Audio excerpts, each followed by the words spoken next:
स्वादयन्निह सर्वेषां त्रय्यन्तार्थं सुदुर्ग्रहम् स्तोत्रयामास योगीन्द्रः तं वन्दे यामुनाह्वयम् यत्पदाम्भोरुहध्यानविध्वस्ताशेषकल्मषः वस्तुतामुपयातोऽहं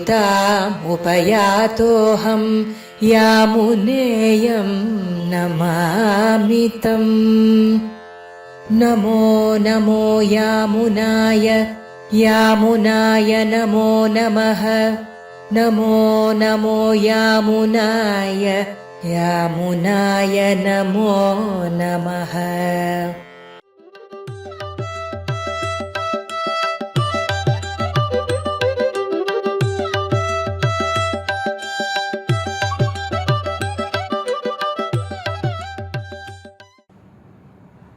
स्वादयन्निह सर्वेषां त्रय्यन्तार्थं सुदुर्ग्रहम् स्तोत्रयामास योगीन्द्रः तं वन्दे यामुनाह्वयम्। नमो नमो यामुनाय यामुनाय नमो नमः। नमो नमो यामुनाय यामुनाय नमो नमः। श्रीवत्सचिन्नमिश्रेभ्यो नमः भुक्तिमदीमहे। यदुक्तयस्त्रयी कण्ठे यान्ति मङ्गलसूत्रताम्। गोधूलिदूसरितकोमलकेशवेशम् गोपालबालकशतैः अनुगम्यमानम्। सायं स्वयं पशुगृहं प्रतिबन्धनात्तम् गच्छन्तमच्युतशिशुं प्रणतोऽस्मि नित्यम्। श्रीमत्यै विष्णुचित्तर्यमनोनन्दनहेतवे नन्दनन्दनसुन्दर्यै गोदायै नित्यमङ्गलम्। श्रीमते रम्यजामातृमुनीन्द्राय महात्मने श्रीरङ्गवासिने भूयात् नित्यश्रीर्नित्यमङ्गलम्। ஸ்ரீயப்பதியான சர்வேஸ்வரனாலே மயர்வரமதிநலம் அருளப் பெற்றவர்கள் ஆழ்வார்கள். அந்த ஆழ்வார்களை காட்டிலும் நம்முடைய ஆச்சாரியர்களுக்கு என்ன பெருமை என்னால், ஆழ்வார்களாலே மயர்வர மதிநலம் அருளப் பெற்றவர்கள் நம்முடைய ஆச்சாரியர்கள். அதாவது எம்பெருமான் அஜானத்தை அடியோடு போக்கி பக்தி ரூபா பண்ண ஞானத்தை ஆழ்வார்களுக்கு கொடுத்தான். அதை கொண்டு ஆழ்வார்கள் எம்பெருமானிடத்திலே ஆழங்கால் பட்டு அவன் விஷயமாக 4000 திவ்ய பிரபந்தம் என்ன கொண்டாடப்படுகிற பாசுரங்களை எல்லாம் பாடினார்கள். அது அவர்களுக்கு உண்டான பெருமை. ஆனால் அதை காட்டிலும் நம்முடைய ஆச்சாரியர்களுக்கு என்ன பெருமை என்னால், அந்த ஆழ்வார்கள் விசேஷமாக கடாட்சித்து அவர்களுடைய அருளுக்கு இலக்காக ஆனார்கள் நம்முடைய ஆச்சாரியர்கள் என்று பார்க்கிறோம். அதனால்தான் நம்முடைய சம்பிரதாய அர்த்தங்கள் எல்லாம் எப்படி பெருகித்து என்னால், நாதனுக்கு 4000 முறைத்தான் வாழியே என்று நம்மாழ்வாருடைய வாழி திருநாமத்திலே நாம் கொண்டாடுகிறோமே, அதற்கு சேர நம்மாழ்வார் அவர் 4000 பாசுரங்கள் என்ன, ரகசியார்த்தங்கள் என்ன, எல்லாவற்றையும் ஸ்ரீமன் நாதமுனிகளுக்கு கொடுத்தார். அதன் மூலமாக நம்முடைய இந்த ஆச்சாரிய பரம்பரையானது வழி வழியாக இந்த அர்த்தங்கள் எல்லாம் நமக்கு கிட்டி இருக்கிறது. அதுதான் ஆச்சாரியர்களுக்கு உண்டான தனிச்சிறப்பு. அந்த கிரமத்திலே ஆச்சாரியர்கள் அவர்கள் எத்தனையோ ஸ்தோத்திரங்களை அருளி செய்துள்ளார்கள். அநேகமாக வடமொழியிலே ஸ்தோத்திரங்கள் என்று நாம் பார்க்கிறோம், சம்ஸ்கிருதத்திலே பார்க்கிறோம். அதற்கு சேர இந்த ஸ்தோத்திரதாரா என்கிற உபன்யாச தொடரின் கீழே பரமாச்சாரியரான ஆளவந்தார் அருளி செய்த ஸ்தோத்திர ரத்னம் என்று சொல்லக்கூடிய ஸ்தோத்திரம், அதனுடைய அர்த்த விசேஷங்களை நான் இந்த கோஷ்டியிலே அனுபவித்து வருகிறோம். அதில் இன்றைய தினம் 46வது ஸ்லோகம் தொடங்கி 50வது ஸ்லோகம் ஈராக நாம் அனுபவிக்க வேணும். அதை அடியேன் தெரிவிக்கணும் என்ன நியமித்தார். ஸ்ரீமத் வேத மார்க்க பிரதிஷ்டாபனாச்சாரிய உபயவேதாந்த பிரவர்த்தகாச்சாரியராய் பரமஹம்ச பரிப்ராஜகாச்சாரியராய் எழுந்தருளியிருக்கும் யதுகிரி யதிராஜ நாராயண ராமானுஜ ஜீயர் சுவாமி அவருடைய நியமனத்தை சிரசாவகித்து கொண்டு அவருடைய திருவடித்தாமரைகளிலே முதற்கண் அடியேனுடைய பிரணாமங்களை சென்னி சேர்த்து கரம் குவித்து தெரிவித்து கொண்டு மேலே இந்த 5 ஸ்லோகங்களுக்கு உண்டான விசேஷார்த்தம் என்ன என்பதனை நாம் இப்பொழுது இந்த கோஷ்டியிலே அனுபவிக்க பெறலாம். ஸ்தோத்திரத்துக்கு அதாவது ஸ்தோத்திர ரத்னம் என்று கொண்டாடப்படக்கூடிய பரமாச்சாரியரான ஆளவந்தார் அவராலே அனுகிரகிக்கப்பெற்ற இந்த ஸ்தோத்திரத்துக்கு விசேஷமாக வியாக்கியான சக்கரவர்த்தி பெரியவாச்சான் பிள்ளை அவர் ஒரு வியாக்கியானம் அருளி செய்துள்ளார். அவர் ஒரு உரை சாதித்திருக்கார். அது ஆங்கிலத்தில் சொல்றதுன்னா கமெண்ட்ரின்னு சொல்றோமே, இந்த கமெண்ட்ரியை தெரிவித்திருக்கிறார். அதை முக்கியமாக கொண்டும் அதற்கு மேலே கீர்த்திமூர்த்தியாய் எழுந்தருளி இருக்கக்கூடிய மகாவித்வான் ஸ்ரீ காஞ்சிபுரம் பிரதிவாதி பயங்கரம் சுவாமி அவர் சங்கிரகமாக ஒரு வியாக்கியானம் சாதித்துள்ளார். இரண்டையும் துணை கொண்டு இப்பொழுது நாம் இந்த கோஷ்டியில இந்த 5 ஸ்லோகங்கள் அதாவது 46வது 46th ஸ்லோகம் தொடங்கி 50th ஸ்லோகம் ஈராக 50வது ஸ்லோகம் ஈராக கோஷ்டியில அர்த்தங்களை எல்லாம் அனுபவிக்க இழியலாம். முதல்ல 46வது ஸ்லோகத்தை நாம் அனுசந்தானம் பண்ணுவோம். பவந்தமேவானுச்சரன் நிரந்தரம் பிரசாந்த நிசேஷ மனோரத அந்தரஹ கதாஹமைகாந்திக நித்ய கிங்கரஹ பிரஹர்ஷயிஷ்யாமி சநாத ஜீவிதஹ என்பது 46வது ஸ்லோகம். இந்த ஸ்தோத்திர ரத்னத்திலே இந்த ஸ்லோகத்தில் என்ன தெரிவிக்கிறார்? பரமாச்சாரியரான ஆளவந்தார் யமுனை துறைவர் இன்னும் கொண்டாடப்படக்கூடிய ஆளவந்தார் என்ன சொல்றாருன்னா, பவந்தமேவ அனுச்சரன் நிரந்தரம் பிரசாந்த நிசேஷ மனோரதாந்தரஹா. எம்பெருமானே, என்னுடைய மனசு தேவரீரையே எப்பொழுதும் நினைக்கும்படியாக ஏற்பட வேணும், பின்தொடரும்படியாக ஏற்பட வேணும். இதர விஷயங்கள்ல கொஞ்சம் கூட ஆசையே இருக்கக்கூடாது. கதாகம் ஐகாந்திக நித்திய கிங்கரஹா, தேவரீருக்கே அனவரதமும் பரிச்சரியை பண்ணும்படியாக கைங்கரியம் பண்ணும்படியாக தொண்டு புரியும்படியாக ஏற்பட வேணும். கைங்கரியம் பண்ணி அதனாலே ஏற்படக்கூடிய ஆனந்தம் யாருக்கு என்னால் அது எம்பெருமானுக்கு தான் ஆனந்தம். அதைத்தான் பிரஹர்ஷயிஷ்யாமி சநாத ஜீவிதா என்ன, என்றைய தினம் நான் உனக்கு கைங்கரியம் பண்ணி சந்தோஷம் அடையும்படியாக செய்ய போகிறேன் என்ன கேட்கிறார். இந்த 46வது ஸ்லோகத்திலே சுவாமி ஆளவந்தார். இதுதான் 46வது ஸ்லோகத்துக்கு உண்டான சுருக்கமான அர்த்தம். மேலே பதங்களுக்கு உண்டான அர்த்தத்தை அனுபவித்து விசேஷார்த்தத்தை நாம் அனுபவிக்க பெறலாம். பவந்தமேவ அனுச்சரன் நிரந்தரம். பவந்தம் சொன்னால் எம்பெருமான காட்டும். எம்பெருமானே, தேவரீருக்கே ஏவ உனக்கே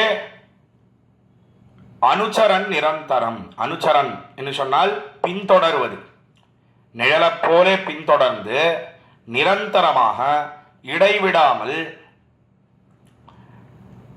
கதாகம் ஐகாந்திக நித்திய கிங்கரஹ அனுச்சரன் நிரந்தரம் பிரசாந்த நிசேஷ மனோரதாந்தரஹ.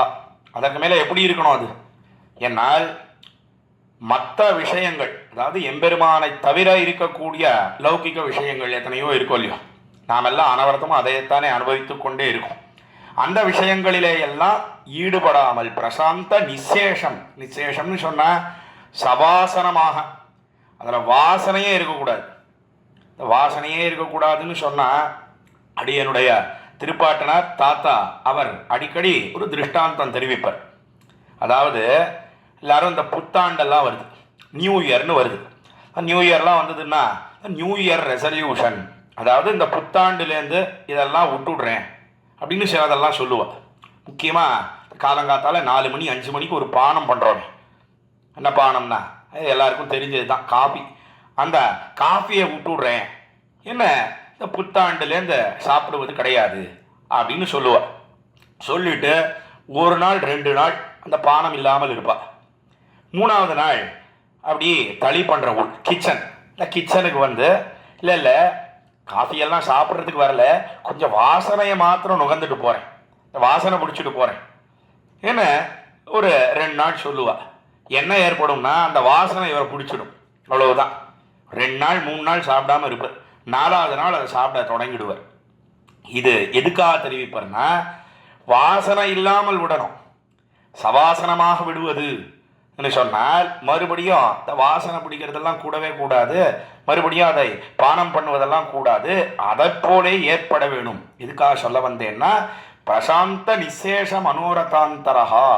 என்ன இதர விஷயங்கள்ல வாசனையே இல்லாமல் அதை விட்டு கதா அகம், அகம்னு சொன்னா நான் அர்த்தம், கதான்னு சொன்னா எப்பொழுதுன்னு அர்த்தம். என்ன கேட்கிறார்?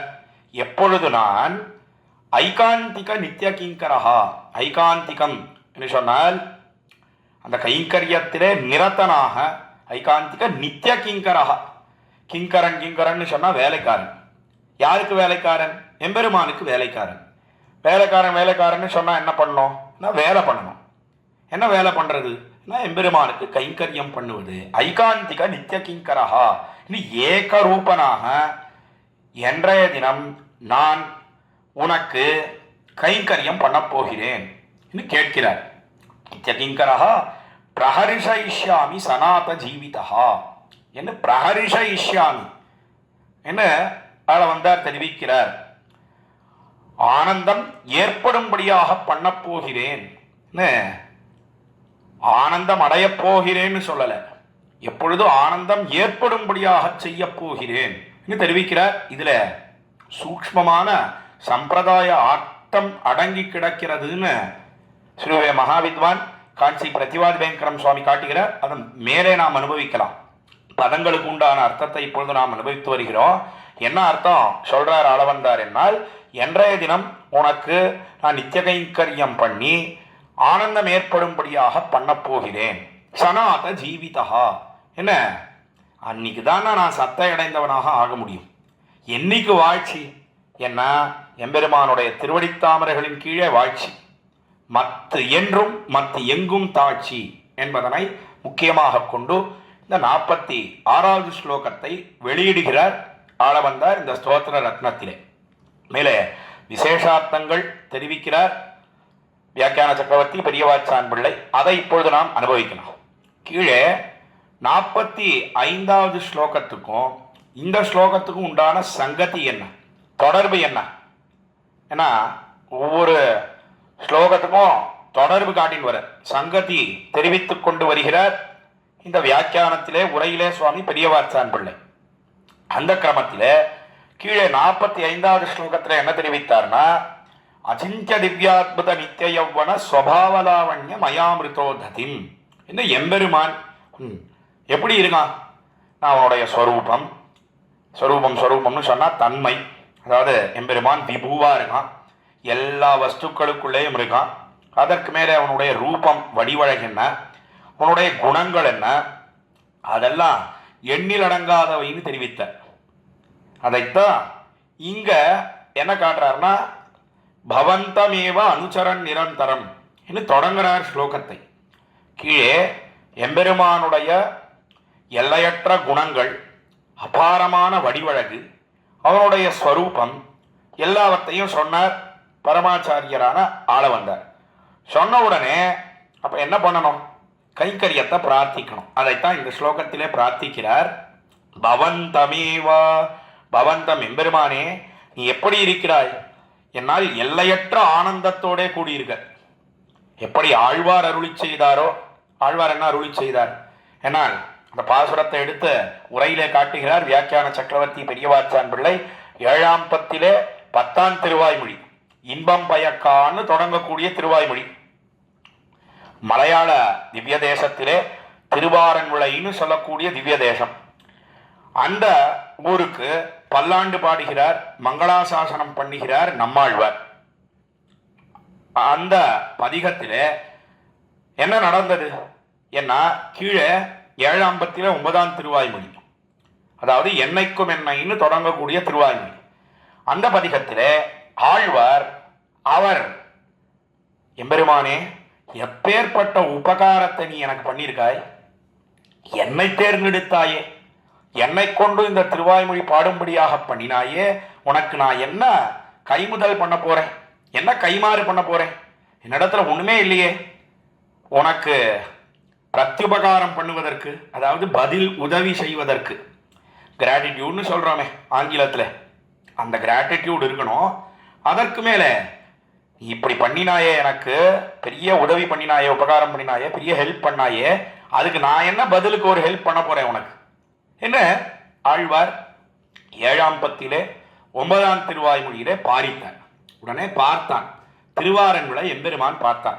ஓய் ஆழ்வீர், நீ ஏன் இவ்வளவு கஷ்டப்படுறீர், ஓய் என்ன பிரத்யுபகாரம் பண்றது, எப்படி பதில் உதவி பண்ண போறேன்லாம் சொல்றியே, அதெல்லாம் ஒன்றும் வேண்டாம். உனக்கு சுலபமாக நான் ஒரு வழியை சொல்றேன். நீர் ஒன்று பண்ணும், நேரம் புறப்பட்டு திருவாரன்விளைன்னு சொல்லக்கூடிய திவ்ய தேசத்துக்கு வார். அவ்விடத்திலே திருவனந்த ஆழ்வான் என்ன, நாச்சிமார் என்ன, எல்லாரோடையும் நாம் கூடி இருக்கோம். எப்படி பரமபதத்திலே எழுந்திரு இருக்கிறோமோ அதே போல திருவாரன்விளைன்னு சொல்லக்கூடிய திவ்ய தேசத்திலே நாம் வீத்திருக்கிறோம். திருவனந்த ஆழ்வானின் மேலே, அதாவது ஆதிசேஷன் பாம்பு, அந்த திருவனந்த ஆழ்வான் ஆதிசேஷனின் மேலே நாச்சிமாரோட கூடியிருக்கோம். அவ்விடத்தேர வாரும், அங்க வாரும் ஓய் ஆழ்வியே, அங்க வந்து பிரத்யுபகாரம் தானே பண்ணணும். நீ என்ன ஆசைப்படுறீர், ஏன் வருத்தப்படுறீர்னா, ஏன் இப்படி கிடந்து அல்லாடுறீர்னா, நமக்கு எப்படி கைமுதல் பண்றது, கைமாறு பண்ணுகிறது, கைமுதல் ஒண்ணுமே இல்லை, கைமாறு எப்படி பண்றதுன்னு நீர் நினைக்கிறீர். அப்படி உதவி பண்ண வேண்டுமே ஆனால் நீ திருவாரன்விளைக்கு வாருவோம். அந்த திருவாரன்விளையில நாம் வீத்திருக்கிறோம், அங்க வந்து திருவாய்மொழியை பாடும் நம்ம முன்னாடி. அதுதான் நீர் பண்ணக்கூடிய பிரத்யுபகாரம் என்ன எம்பெருமான் தெரிவித்தான். மேலும் என்ன தெரியுமா ஆழ்வீர், உமக்கு தெரியுமோ இல்லையோ, ஸ்ரீராமாயணம், அந்த ஸ்ரீராமாயணத்தை நாமே கேட்டோம்.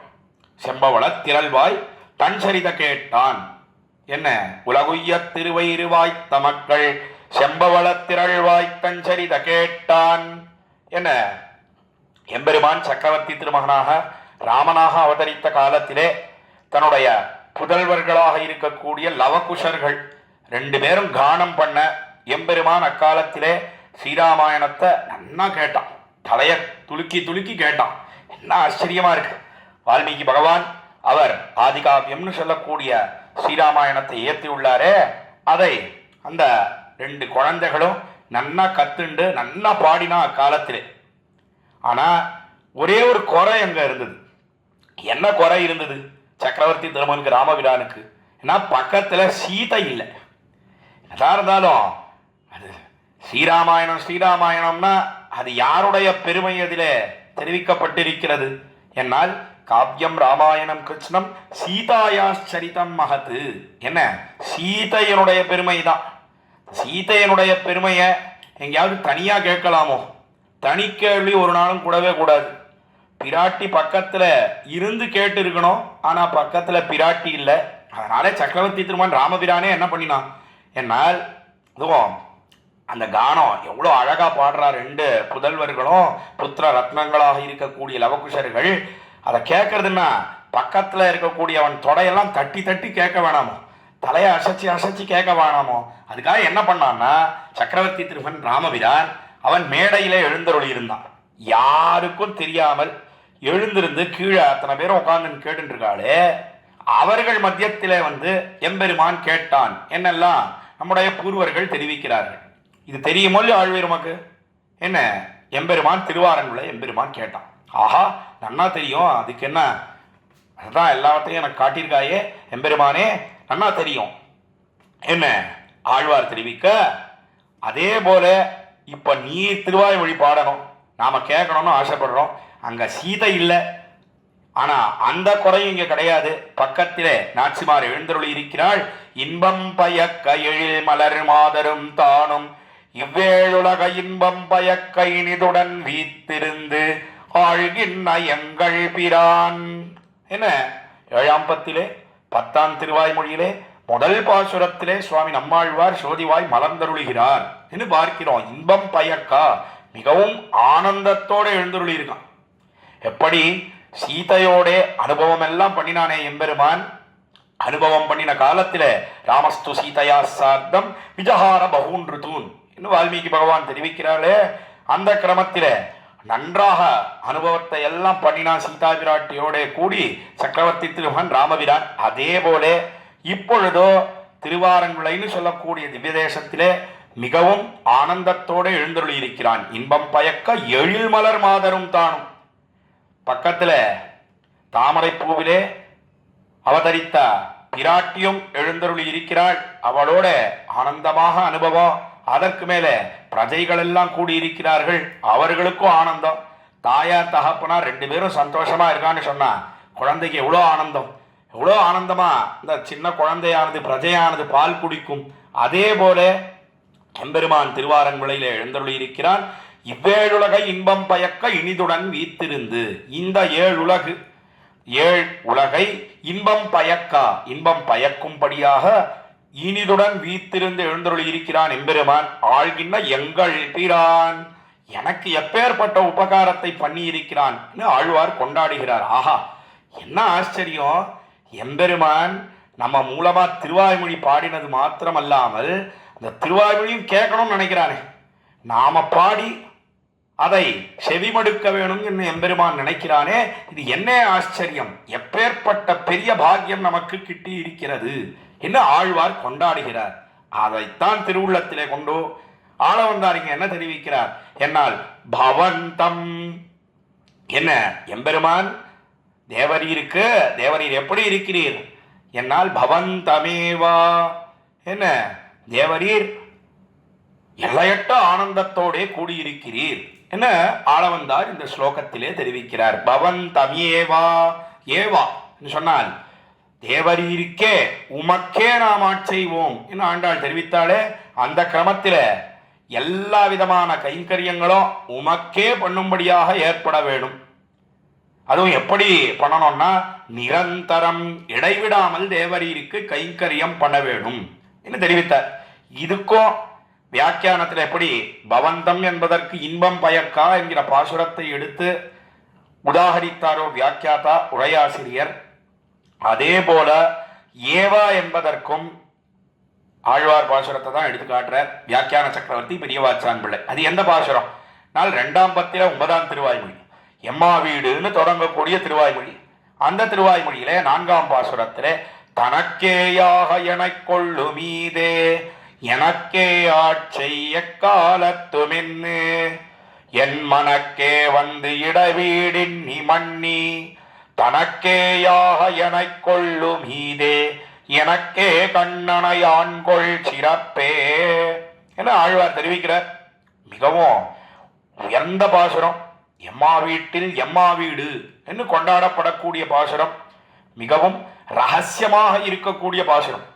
எதனாலே ரகசியமாக இருக்கக்கூடியது என்னால் இந்த பதிகத்திலே ஆழ்வார் புருஷார்த்த நிஷ்கர்ஷம் பண்ணுகிறார் என்று காட்டினார்கள். அது புருஷார்த்தம் புருஷார்த்தம்னு சொன்னா பலம். புருஷன் அதாவது ஒருத்தன் எதை அர்த்திக்கிறானோ ஆசைப்படுகிறானோ அதற்குத்தான் புருஷார்த்தம் என்று பெயர். அதாவது லாபம், பேரு, பயன். புருஷார்த்தம் சொன்னா எல்லாம் ஒரே அர்த்தத்தை தான் காட்டக்கூடியது. பரம புருஷார்த்தம் இது. ஏன்னா பரமபதம், அந்த பரமபதம் வேணும்னு தான் எல்லாரும் ஆசைப்படுறோம். ஆனா ஆழ்வார் என்ன சொல்றார் என்னால் எம்பெருமானே எது கொடுத்தாலும் உன்னுடைய ஆனந்தத்துக்காக இருக்க வேண்டும். நீ பரமபதம் கொடுத்தாலும் பரவாயில்லை, நரகத்துல தள்ளினாலும் பரவாயில்லை, ஸ்வர்க்கத்தில வைத்தாலும் பரவாயில்லை, இந்த லோகத்தில் இருந்தாலும் பரவாயில்லை, எப்படி வேணாலும் ஆக கடவுது. ஆனா கொடுக்கறச்சே முக்கியமா என்ன வேணும் என்னால் அது உன்னுடைய ஆனந்தத்துக்காக இருக்கணும். இல்லைன்னா பிரயோஜனம் கிடையாது. ஏதோ எம்பெருமான் வந்தா, எம்பெருமான் வந்து என்ன பண்ணான்னா, ஓய் ஆழ்வீர் உனக்கு மோட்சம் கொடுக்கிறோம், சம்சாரத்திலிருந்து விடுதலை அளிக்கிறோம் அப்படின்னு எம்பெருமான் சொன்னான். சொன்ன உடனே ஆழ்வார் கேட்டார், எம்பெருமானே எதுக்காக நீ எனக்கு மோட்சம் கொடுக்கிறேன் கேட்டார். கேட்ட உடனே எம்பெருமான் பார்த்தா, என்ன ஆழ்வீர் இத்தனை காலமா மோட்சம் குடு குடுன்னு உயிரை வாங்கினீர், நலவந்தமில்லதோர் நாடு புகுவீர், அடியாறுகள் குழாங்களை உடன் கூடுவது என்னுகொலோ, இப்படிதானே சொல்லின்னு வந்திருக்கேன். பரமபதம் வேணும் வேணும்னு கேட்டீர். இன்னைக்கு என்னவோ கொடுக்குறேன்னு வந்தா எதுக்காக பரமபதம் கொடுக்குறேன்னு கேட்குறீங்க. இப்படி தானே உயிரை வாங்கினீர், இந்தாரம் வாங்கிட்டு தொலை என்ன எம்பெருமான் தெரிவித்தான். தெரிவித்த உடனே ஆழ்வார் பார்த்தார். அது என்னவோ நான் கேட்டேன்றதுக்காக வேண்டாம் விருப்பா பரமதத்தை கொடுக்குறியா, அப்படிப்பட்ட பரமதம் நமக்கு வேண்டவே வேண்டாம் என்று ஆழ்வார் தெரிவித்தார். தெரிவித்துதான் எதை இவ்விடத்துல வெளியிட்டார். என்னால் எது கொடுத்தாலும் அது உன்னுடைய ஆனந்தத்துக்காக இருக்க வேணும் என்ன ஆழ்வார் தெரிவித்து, எனக்கே ஆட்சை எக்காலத்துமென்னு எம்பெருமானே நீ என்னை கூப்பிட்டு அழைக்கணும். அழைத்து என்ன சொல்லணும் தெரியுமா, எனக்கே ஆட்சை, எக்காலத்தும் எனக்கே ஆட்சை, சர்வ காலத்திலேயும் ஆழ்வீர் நீ நமக்கே கைங்கரியம் பண்ண வேணும் என்று தெரிவித்து, எக்காலத்தும் என்ன என் மனக்கே வந்து இடவீடின் மன்னி, என்னுடைய மனத்துக்குள்ளே வந்து விட வேணும். இடைவீடின் மன்னி ஸ்தாவர பிரதிஷ்டையாக மனசிலேந்து திரும்பி வெள்ள போகாமல் இடைவிடாமல் அவ்விடத்திலேயே பொருந்தி வர்த்திக்க வேணும். வர்த்தித்து தனக்கேயாக என கொள்ளுமீதே, இதுதான் ரொம்ப முக்கியம், மிகவும் ரகசியமாக இருக்கக்கூடிய அர்த்தம். அதைத்தான் இங்க எடுத்து மேற்கோளாக காட்டினார். பவந்தமேவா அனுச்சரன், பவந்தமேவா என்கிற இடத்துல ஏவா என்கிற இடத்துல தனக்கேயாக என கொள்ளுமீதே என வியாக்கியான சக்கரவர்த்தி பெரியவாச்சான் பிள்ளை தம்முடைய உரையிலே எடுத்து காட்டுகிறார். என்ன அர்த்தம் என்னால், எப்படி இந்த மாலை என்ன சந்தனம் இல்லை அதெல்லாம் எம்பெருமானுக்கு சாத்தினா அது எங்கேயாவது ஆனந்தப்படுகிறதோ, ஆனந்தப்படுவது கிடையாது. இந்த அச்சித்துன்னு சொன்னா அச்சித் பதார்த்தங்கள் அவைகளுக்கெல்லாம் ஞானம் கிடையாது. எம்பெருமானுக்கே உபயோகப்படுகிறதோ அதை போலே நாம் உபயோகப்பட வேணும். ஆனா ஒன்னே ஒண்ணு என்னன்னா, அந்த ஞானம் இல்லாத ஜட பதார்த்தத்துக்கும் ஞானத்தோட கூடின இந்த ஜீவாத்மாவுக்கும் என்ன வாசி? எதுக்கா இந்த ஞானம் என்னால், எம்பெருமான் அவனுக்கு நாம் கைங்கரியம் பண்ண, அதனாலே அவனுக்கு ஆனந்தம் ஏற்பட, சந்தோஷம் ஏற்பட, அந்த சந்தோஷத்தை பார்த்து ஆனந்தப்படுவதற்குத்தான் நமக்கு ஞானம் இருக்கு, நமக்கு சைத்தன்யம் இருக்கே ஒழிய நமக்குன்னு தனிப்பட்ட ஆனந்தம் கிடையாது. இதைத்தான் தனக்கேயாக என கொள்ளு நீதே, உன்னுடைய ஆனந்தத்துக்காக கைங்கரியம் கொள்ள வேணும்னு நேர எம்பெருமானுடைய முகத்தை பார்த்து பேசுறார் ஆழ்வார். ஆனா முகத்தை மாற வைத்து பாசுரம் பாடுறார். அதாவது பாசுரம் எப்படி அமைஞ்சிருக்குன்னா, உனக்கேயாக என கொள்ளு மீதேன்னு சொல்லலை. கீழே இந்த எம்மா வீடுன்ற பதிகத்திலே பிரசங்காது தெரிவிக்கிறேன். 2ஆம் பத்தில 9ஆம் திருவாய்மொழியிலே எம்மா வீடுங்கிற முதல் பாசுரம், எம்மா வீட்டு திறமும் செப்பம், அவ்விடத்துல எல்லாம் ஆழ்வார் எப்படி பாசுரம் பாடினார்னா, நேர எம்பெருமானை பார்த்து பாசுரம் பாடுறார். நின் அம்மா என்னெல்லாம் நேர பார்த்து முன்னிலையாக பாசுரம் பாடுகிறார். ஆனா இப்ப என்ன பண்றார் என்னால், உனக்கேயாகன்னு சொல்லல, தனக்கேயாகன்னு படற்கையாக பாசுரம் பாடுகிறார். அதாவது முகத்தை மாற வைத்துக் கொண்டு பாசுரம் பாடுகிறார். எதனாலே ஏன்னா, எம்பெருமானை பார்த்தா அந்த அழகில ஈடுபட்டா அந்த விவசாயம் குலையும் என்கிற காரணத்தினாலே யாவது ஈடுபட்டுட்டா என்ன பண்றது என்ன அவர் மாற வைத்து பாசுரம் பாடுகிறார் என்ன தெரிவித்தார்கள். அவ்விடத்துல வியாக்கியாதாக்கள், உரையாசிரியர்கள் அதை திருவுள்ளத்திலே கொண்டு தான் இங்க ஸ்லோகத்திலே பரமாச்சாரியரான ஆளவந்தார் என்ன தெரிவிக்கிறார் என்னால், பவந்தமேவானுச்சரன் நிரந்தரம், எம்பெருமானே எல்லையற்ற ஆனந்தத்தோட கூடியிருக்கிறாய் நீ, உன்னுடைய ஆனந்தத்துக்காகவே நான் உன்னை பின்தொடரணும். எப்படி பின்தொடரணும் என்னால், அனுச்சரன் நிரந்தரம், அனுச்சரன்னு சொன்ன, அனுச்சரன்னு சொன்னா இப்படி நிழலானது பின்தொடர்கிறதோ அதை போல பின்தொடர்ந்து எல்லா விதமான கைங்கரியங்களையும் பண்ணணும். யார் பண்ணினான்? அக்காலத்துல ஆதிசேஷனுடைய அபராவதாரமாக திருவதரித்த இளைய பெருமாள் லக்ஷ்மணன், அவன் தான் இதே வார்த்தை அனுச்சரன்னு சொன்னான். அதாவது காட்டுக்கு புறப்பட்டான் சக்கரவர்த்தி திருமகன் ராமபிரான். புறப்பட்ட காலத்துல சீதையே வர வேண்டான்னு முதல்ல சொன்னான். சொல்லிட்டோ லக்ஷ்மணன் அவன் வேற குடு குடு குடுன்னு புறப்பட்டான் காட்டுக்கு. அவனை பார்த்துட்டோ இங்கே நில்லுன்னு சக்கரவர்த்தி திருமகன் தெரிவித்தான். சொன்ன உடனே ஓன்னு கூப்பாடு போடுறான் லக்ஷ்மணன். குருஷ்வமாமனுச்சரன் வைதர்ணியம் நேக வித்யதே கிருதார்த்தோகம் பவிஷ்யாமி தவச்சாத்த பிரகல்பியதே. என்ன காலத்துல ஒரு ஸ்லோகம் அருளி செய்தான் இளைய பெருமாள் லக்ஷ்மணன் சக்கரவர்த்தி திருமகன் ராமபிரானை பார்த்து. அவன் இங்கேயே நில்லுன்னு சொன்ன உடனே வேறுபட்டான் லக்ஷ்மணன். அவ்வளவுதான், நான் முடிஞ்சே போயிட்டேன், என்னுடைய பிராணனே போயிடுதுன்னு சொன்னான். ராமன் பார்த்தான், என்னடா உன்னை இங்கேயே நில்லுன்னு தானே சொன்னேன், அதனால பிராணன் போயிடுமா என்று கேட்டாள். குருஷ்வமாமனு சரண், நில் என்ன குருஷ்வா என்றானிரே இன்னும் உரையாசிரியர்கள் காட்டுகிறார்கள். ஆமா, பிராணன் போயிடும். ஏன்னா இவன் எப்படி இருக்கான் என்னால் தயரதன் பெத்த மரதக மணித்தடம், ஒரு பெரிய ஏரி. இந்த ஏரியில ஒரு மீனை போல இருக்கிறான் லக்ஷ்மணன். மீனானது எப்படி ஜலத்தை விட்டு பிரிந்தால் பிராணனை விட்டு விடுமோ, உயிரை விட்டு விடுமோ, அதே போலத்தான் லக்ஷ்மணன் சொல்லக்கூடிய மீன், ராமன் சொல்லக்கூடிய ஒரு பெரிய ஏரி விட்டு பிரிஞ்சானா அவனுக்கு பிராணன் போயிடும். அதைத்தான் என்ன தெரிவித்தான்னா குருஷ்வமாம் அனுச்சரன்னு. எவரீர் என்ன பண்ணணும் என்னால் தேவரீரை பின்தொடர்ந்து வரும்படியாக தேவரீர் ஆணை பிறப்பிக்க வேணும், உத்தரவிட வேணும். மாம் அனுச்சரன், லக்ஷ்மணா எப்படி என்னுடைய நிழலானது என்னை பின்தொடர்ந்து வருகிறதோ அதை போல வருவாயாக. அதுவும் என்ன சொன்னான்னா, உன்னுடைய நிழலை பார்த்துட்டு எங்கேயாவது என்னை பின்தொடராதேன்னு சொல்ல முடியுமோ உம்மாலே? சொல்ல முடியாதோ இல்லையோ, அதே போலத்தான் என்னை சொல்ல வேணும் என்ன அக்காலத்தில் லக்ஷ்மணன் தெரிவித்து மாம் அனுச்சரன்னு வைதர்மியம் நேக வித்யதே. இதுல எந்த ஒரு தர்மத்துக்கு ஹானியையும் நாம் பார்க்கவில்லை. உம்மை பின்தொடர்ந்து வருகிறபடினாலே தர்மத்துக்கு ஏதாவது வாட்டம் ஏற்படுமா? ஒரு நாளும் எந்த வாட்டமும் ஏற்படுற மாதிரி எனக்கு தெரியல.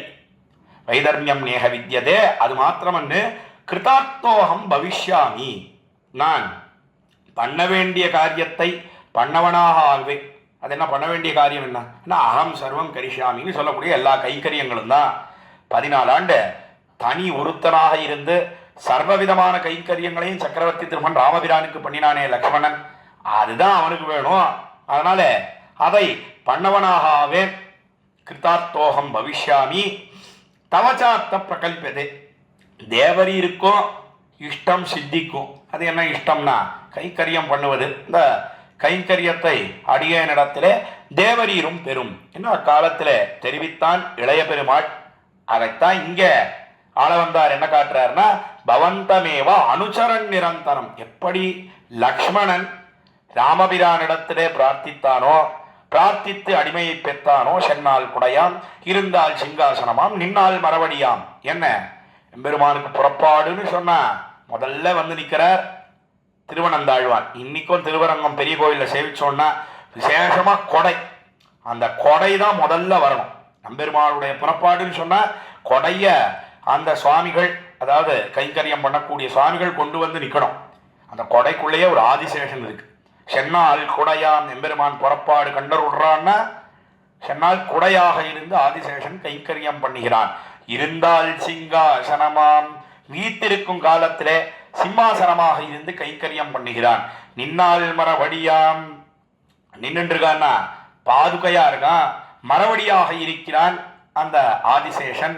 இப்படி சகல விதமான கைங்கரியங்களையும் அடிமைகளையும் எம்பெருமானுக்கு பண்ணுகிறான் ஆதிசேஷன். அந்த ஆதிசேஷன் தான் லக்ஷ்மணனாக ராமன் அவதரித்த காலத்திலே பிறந்த எல்லா கைங்கரியங்களையும் பண்ணினானே. எப்படி பிரார்த்தித்து பெற்றானோ அதே போல பால வந்தார் என்ன சொல்றார். இதுக்காக ஸ்ரீராமாயணத்தையும் அதே போல திருவாய்மொழியை எடுத்த உரையாசிரியர் காட்டுகிறார்னா, அதுதான் 2 கண்களை போல நமக்கு இருக்கு. நம்முடைய சம்பிரதாயத்தில் 2 மதில்களை போல இருக்கக்கூடியது ஸ்ரீராமாயணமும் திருவாய்மொழியும். அது இல்லாமல் எந்த வியாக்கியானமும் கிடையாது. எந்த அர்த்தங்களையும் நம்முடைய பூர்வாச்சாரியர்கள் தெரிவிப்பதே கிடையாது. பிரசங்காத்து தெரிவித்தேன். அதற்கு சேர இங்க என்ன பண்றாருன்னா, இந்த ஆளவந்தாருடைய ஸ்தோத்திர ரத்னத்துக்கு வியாக்கியானம் பண்ணும் காலத்திலே வியாக்கியான சக்கரவர்த்தி பெரியவாச்சான் பிள்ளை ஸ்லோகத்தை எடுத்து காட்டுறார். பவந்தமேவா அனுச்சரன் நிரந்தரம். என்ன இப்படி நிரந்தரமாக கைங்கரியம் பண்ண வேணும் என்று தெரிவித்து அதற்கு மேலே பிரசாந்த நிசேஷ மனோரதந்தரஹா. என்ன இதர விஷய ஆசை அது அடியோட கூடவே கூடாது. இப்படி ஆண்டாள் தெரிவித்தாளோ மத்தனங் காமங்கள் மாத்து திருப்பாவையில சொன்னாலோ 29ஆம் பாசுரம் சித்தஞ்சிறுகாலே என்ன தொடங்கக்கூடிய பாசுரத்திலே இத்தைக்கும் ஏழேழ் பிறவிக்கும் ஒன்றன்னோடுத்தோமே யாவோம் உனக்கே நாம் ஆட்செய்வோம் மத்தனங்காமங்கள் மாத்து என்று ஆண்டாள் சொன்னாலோ இல்லையோ அது அப்படியே அநேகமாக மொழிபெயர்த்து இவ்விடத்திலே அருளி செய்கிறார் ஆளவந்தார் பவந்தமேவ அனுச்சரன் நிரந்தரம். அதைத்தான் ஆண்டாள் என்ன சொன்னான்னா ஏழேழு பிறவிக்கும் ஒன்றன்னோடு தோமையாகும். எத்தனை பிறவி பிறந்தாலும் பரவாயில்லை, ஆனா எப்படிப்பட்ட பிறவியா இருக்கணும்? நீ பிறக்கறச்சையெல்லாம் நாங்க பிறக்கணும், பிறந்து கைங்கரியம் பண்ண வேணும். நீ தேவனாக வடிவு கொண்டு பிறந்தாயே ஆனால் நாங்களும் தேவ வடிவு கொண்டு வந்து பிறக்கணும். மனுஷ வடிவு கொண்டு வந்து பிறந்தாயே ஆனால் மனுஷ வடிவு கொண்டு வந்து பிறக்கணும். இப்படி பிறந்து பண்ண வேண்டியது என்னன்னா எங்கேயோ இருக்கக்கூடாது. நெடுங்கை நீட்டாக ஒண்ணாது கொத்தேவல் செய்ய வேணும். அதைத்தான் ஆண்டாள் சித்தஞ்சிறுகாலே வந்துன்னை சேவித்து உன் பொத்தாமரையடியே போத்தும் பொருள்கேளாய் பெத்தம்மே துண்ணும் குளத்தில் பிறந்து நீ குத்தேவலங்களை கொள்ளாமல் போகாது. அதுவும் திருவாயர்பாடியிலே இடைக்குளத்திலே பிறந்துட்டோ எங்களிடத்திலே குத்தேவல் கொள்ளாமல் போகலாமா? நீட்டேவல்னு சொன்னா தூரத்துல இருந்து பண்ணுவது, குத்தேவல்னு சொன்னா அந்தரங்கமாக இருந்து கைங்கரியம் பண்ணுவது. அப்படி அந்தரங்க கைங்கரியம் எனக்கு வேணும் என்று தெரிவித்து குத்தேவலங்களை கொள்ளாமல் போகாது ஏழேழு பிறவிக்கும் உந்தன்னோடு உத்தோமே யாவோம். உனக்கே அத்து தீர்ந்தவர்களாக நாங்கள் பிறக்க வேணும், உனக்கே எல்லா விதமான கைங்கரியங்களையும் நாங்கள் செய்ய வேணும். அதற்கு மேல மற்றனங்காமங்கள் மாத்து சொன்னாலும் ஆண்டாள். அதாவது இதர விஷயத்திலே உண்டான ஆசை அதை அடியோடு போக்கணும். அதைத்தான் ஆள வந்தார் என்ன தெரிவிக்கிறார் என்னால் பிரசாந்த நிசேஷ மனோரதந்தரஹா என தெரிவித்து இதர விஷய ஆசையை அடியோடே போக்கி கதா அகம் ஐகாந்திக நித்ய கிங்கரஹா கதா அகம் பெருமானே உன்னை நான் என்னைக்கு சேவிக்க போறேன்? அன்னு தேர் கடவிய பெருமான் கனகழல் காண்பது எண்ணுகொள் கண்களே என்ன ஆழ்வார் தெரிவித்தார். நம்ம ஆழ்வார் 3ஆம் பத்திலே 6ஆம் திருவாய்மொழி செய்யதாமரை கண்ணனாய்னு தொடங்கக்கூடிய திருவாய்மொழி. அந்த திருவாய்மொழியில எதை முக்கியமா காட்டுறார் ஆழ்வார் என்னால் எம்பெருமான் அவன் அர்ச்சாவதாரத்தில் எழுந்தருளி இருக்கிறானே, அதாவது அர்ச்சை வடிவில எழுந்தருளி இருக்கிறான், அர்ச்சாவதாரமாக எழுந்தருளி இருக்கிறான். அதாவது கோயில்களிலேயும் கிரகங்களிலேயும் மட்டங்களிலேயும் எழுந்தருளி இருக்கக்கூடிய நிலை, அதற்குத்தான் அர்ச்சாவதாரம் என்று பெயர். இந்த அர்ச்சாவதாரமாக இருக்கக்கூடிய எம்பெருமான் அர்ச்சையிலே அவனுடைய சௌலபியம், அதாவது நீர்மை குணம் எவ்வளவு சுலபனாக இன்னைக்கும் எல்லாரும் போய் சேவிக்கலாம் இல்லையோ. எத்தனையோ அவதாரங்கள்லாம் பண்ணினா எம்பெருமான், அந்த அவதாரங்கள் பண்ணின எம்பெருமானை இன்னைக்கு சேவிக்க முடியுமா? அதாவது ராமனாக பிறந்தானே, பிறந்த காலத்திலே நாம இல்லை, அதனால அதை சேவிக்க முடியாது. அதே போல கண்ணனாக பிறந்தானே, அதையும் நாம் சேவிக்க முடியாது. அந்த குறையெல்லாம் தீரும்படியாக எம்பெருமான் கோயில்களில் எழுந்தருளி இருக்கிறானே, அதை போய் சேவிக்கலாம் இல்லையோ. அதைத்தான் என்ன தெரிவிக்கிறார் ஆழ்வார் என்னால் அந்த அர்ச்சாவதாரத்திலே உண்டான சௌலபியம் அதை தெரிவித்து வருகிறார். செய்யதாமரை கண்ணனாய் எய்தும் அவருக்கு இந்நிலத்தில் அர்ச்சாவதாரம் எளிதென் நான் என்ன திருவாய்மொழியின் உத்தந்தாதியிலே சுவாமி மணவாள மாமுனிகள் இந்த திருவாய்மொழிக்கு சாரப்பாசுரத்தை அனுகிரகிக்கிறார். அர்ச்சாவதாரத்தில் மிகவும் சுலபனாக எம்பெருமான் எழுந்தருளி இருக்கிறான்னு சொல்றாரு. அதுல 10ஆம் பாசுரத்தில் ஆழ்வார் என்ன தெரிவிக்கிறார் என்னால் அன்னு தேரு கடவிய பெருமான் கனகழல் காண்பதென்னுகொள் கண்களே என்ன எம்பெருமான் இப்படி அர்ச்சாவதாரத்திலாம் எழுந்தருளி இருக்கிறான். அந்த நீர்மையெல்லாம் வரிசையா சொல்லிட்டு வர, ஆனா ஆழ்வார் எதிலே ஆழங்கால் பட்டு இருப்பார் என்னால் நம்ம ஆழ்வார்னு சொன்னா அவர் கிருஷ்ணாவதாரத்திலே தான் ஆழங்கால் படுவர். அதனால மறுபடியும் கிருஷ்ணாவதாரத்தையே வந்துவிட்டார். எம்பெருமானே நீ அன்னைக்கு கிருஷ்ணனாக அவதரித்து அந்த பாண்டவர்களுக்காக 5 பேருக்காக எத்தனை காரியங்கள் பண்ணினாய். கடல் வண்ணன் கண்ணன் வெள்ளவர் கருமாணிக்கம் எனதாருயிர் படவரவனை கிடந்த பரஞ்சுடர் பண்டு நூத்துவர் அடவரும் படமங்க ஐவருகட்காகி வெஞ்சமத்து பண்டு நூத்துவர் 100 பேர் கொண்ட சேனை துரியோதனாதிகள் இருந்தார்கள். அந்த 100 ஐவர்கட்காகி வெஞ்சமத்து அவர்களை எல்லாம் முடித்து அன்னு தேர் கடவிய பெருமான். என்ன தர்மக்ஷேத்திரமான குருக்ஷேத்திரத்திலே திருத்தேரை ஓட்டினாயே, நடாத்தினாயே, பார்த்த சாரதியாக கையும் உழவுகோலும் பிடித்த சில்வாய்க்கயிறும் சேனாடி தூசரித்தமான திருக்குழலும் தேருக்கு கீழே நாத்தின திருவடிகளுமாய் நிற்கிற சாரத்திய வேஷம், அதை என்னைக்கு சேவிக்க போகிறேன் எம்பெருமானே. என்ன கையில ஒரு உழவு கோலை பிடிச்சுட்டு இருக்கான், அதற்கு மேல சின்ன கயறு, இந்த கயத்தை பிடித்து கொண்டிருக்கிறான். அதற்கு மேல சேனாதுகுலி தூசரித்தமான திருக்குழலும். பெரிய இந்த யுத்தத்துல எல்லா புழுதியும் அவனுடைய திருமுடியில தான் நான் வந்து படிஞ்சிருக்கு. எத்தனையோ பேர் அங்க யுத்தம் பண்றா ராஜாக்கள் எல்லாம், அவள்லாம் கிரீட்டம் அணிஞ்சுட்டு இருக்கா, தலைக்கு ப்ரொடெக்ஷன் இருக்கு அவளுக்கு எல்லாம். ஆனா முடிதரிக்க யோக்கியத்தை உடைய ஒரே ஒருத்தன்னு சொன்னா அது பார்த்தசாரதி எம்பெருமான் தான். அவனுக்கு பாவம் ஒண்ணுமே கிடையாது. எல்லா தூசியும் எல்லா புழுதியும் சேனா தூளி தூசரித்தமான திருக்குழல், அந்த திருக்குழல் கத்தையில வந்து படிந்திருக்கிறது. தேருக்கு கீழே நாத்தின திருவடிகள், அந்த தேருக்கு கீழே இப்படி திருவடித்தாமர்கள் இரண்டையும் தொங்க விட்டு கொண்டு அதுல அழகான சதங்கங்கள் அதையெல்லாம் அணிந்து கொண்டிருக்கிறான். இந்த பாத குலிசெல்லாம் அணிஞ்சுட்டு இருக்கானே, அதுல இருந்து வரக்கூடிய சப்தம் என்ன, அதற்கு மேலே அந்த பாத கிங்கிணிகள் என்ன, இதையெல்லாம் என்னைக்கு நான் சேவிக்க போகிறேன் எம்பெருமானே. கனகளில் காண்பது எண்ணுகொள் கண்களே, என்னுடைய கண்களுக்கு எப்பொழுது இலக்காக ஆகப் போகிறது என்று ஆழ்வார் அங்க தெரிவிக்கிறார். அதைத்தான் திருவுள்ளத்திலே கொண்டு பரமாச்சாரியரான ஆள வந்தார். இங்க என்ன தெரிவித்தார்னா, கதாஹமைகாந்திக நித்ய கிங்கரஹா கதா அகம். என்ன எம்பெருமானே, எப்படி ஆழ்வார் கனகளில் காண்பது எண்ணுகொள் கண்களே ஒரு பாசுரத்திலே சொன்னார். அதே போல என்னாள் யான் உன்னை இனி வந்து கூடுவனே முன்னீர் ஞானம் படைத்தான் 3ஆம் பத்திலே 2ஆம் திருவாய்மொழி. அந்த திருவாய்மொழியில எம்பெருமானே, நீ எனக்கு நாளை சொல்லுப்பா, என்னைக்கு நான் உன்னை வந்து பார்க்க போறேன், உன்னை வந்து கூட போறேன், அந்த நாளை எனக்கு சொல்லு என்ன கேட்கிறார் ஆழ்வார் எம்பெருமானிடத்துல. அதே போலத்தான் பரமாச்சாரியரான ஆள வந்தாரோ ஸ்தோத்திராத்மத்திலே 46வது ஸ்லோகத்தில் என்ன தெரிவிக்கிறார்னா, கதாகம் ஐகாந்திக நித்திய கிங்கரஹா, என்றைய தினம் எம்பெருமானே நான் இடைவிடாமல் கைங்கரியம் பண்ண போகிறேன். நித்திய கிங்கரஹா ஐகாந்திக நித்திய கிங்கரஹா, என்ன இடைவிடாமல் உனக்கு ஏகரூபமாக இருந்து நித்திய கைங்கரியம் பண்ண போகிறேன் என்று தெரிவித்து, சனாத ஜீவிதா பிரஹர்ஷயிஷ்யாமி, என்னைக்கு பண்றேனோ அன்னைக்குத்தான் நான் இருந்தவனாக ஆவேன், சத்தை உடையவனாக ஆவேன். என்ன சனாத ஜீவிதா பிரஹர்ஷயிஷ்யாமி என்று தெரிவித்த. பிரஹர்ஷாமின்னு சொல்லல, பிரஹர்ஷயிஷ்யாமின்னு தெரிவிக்கிறார்.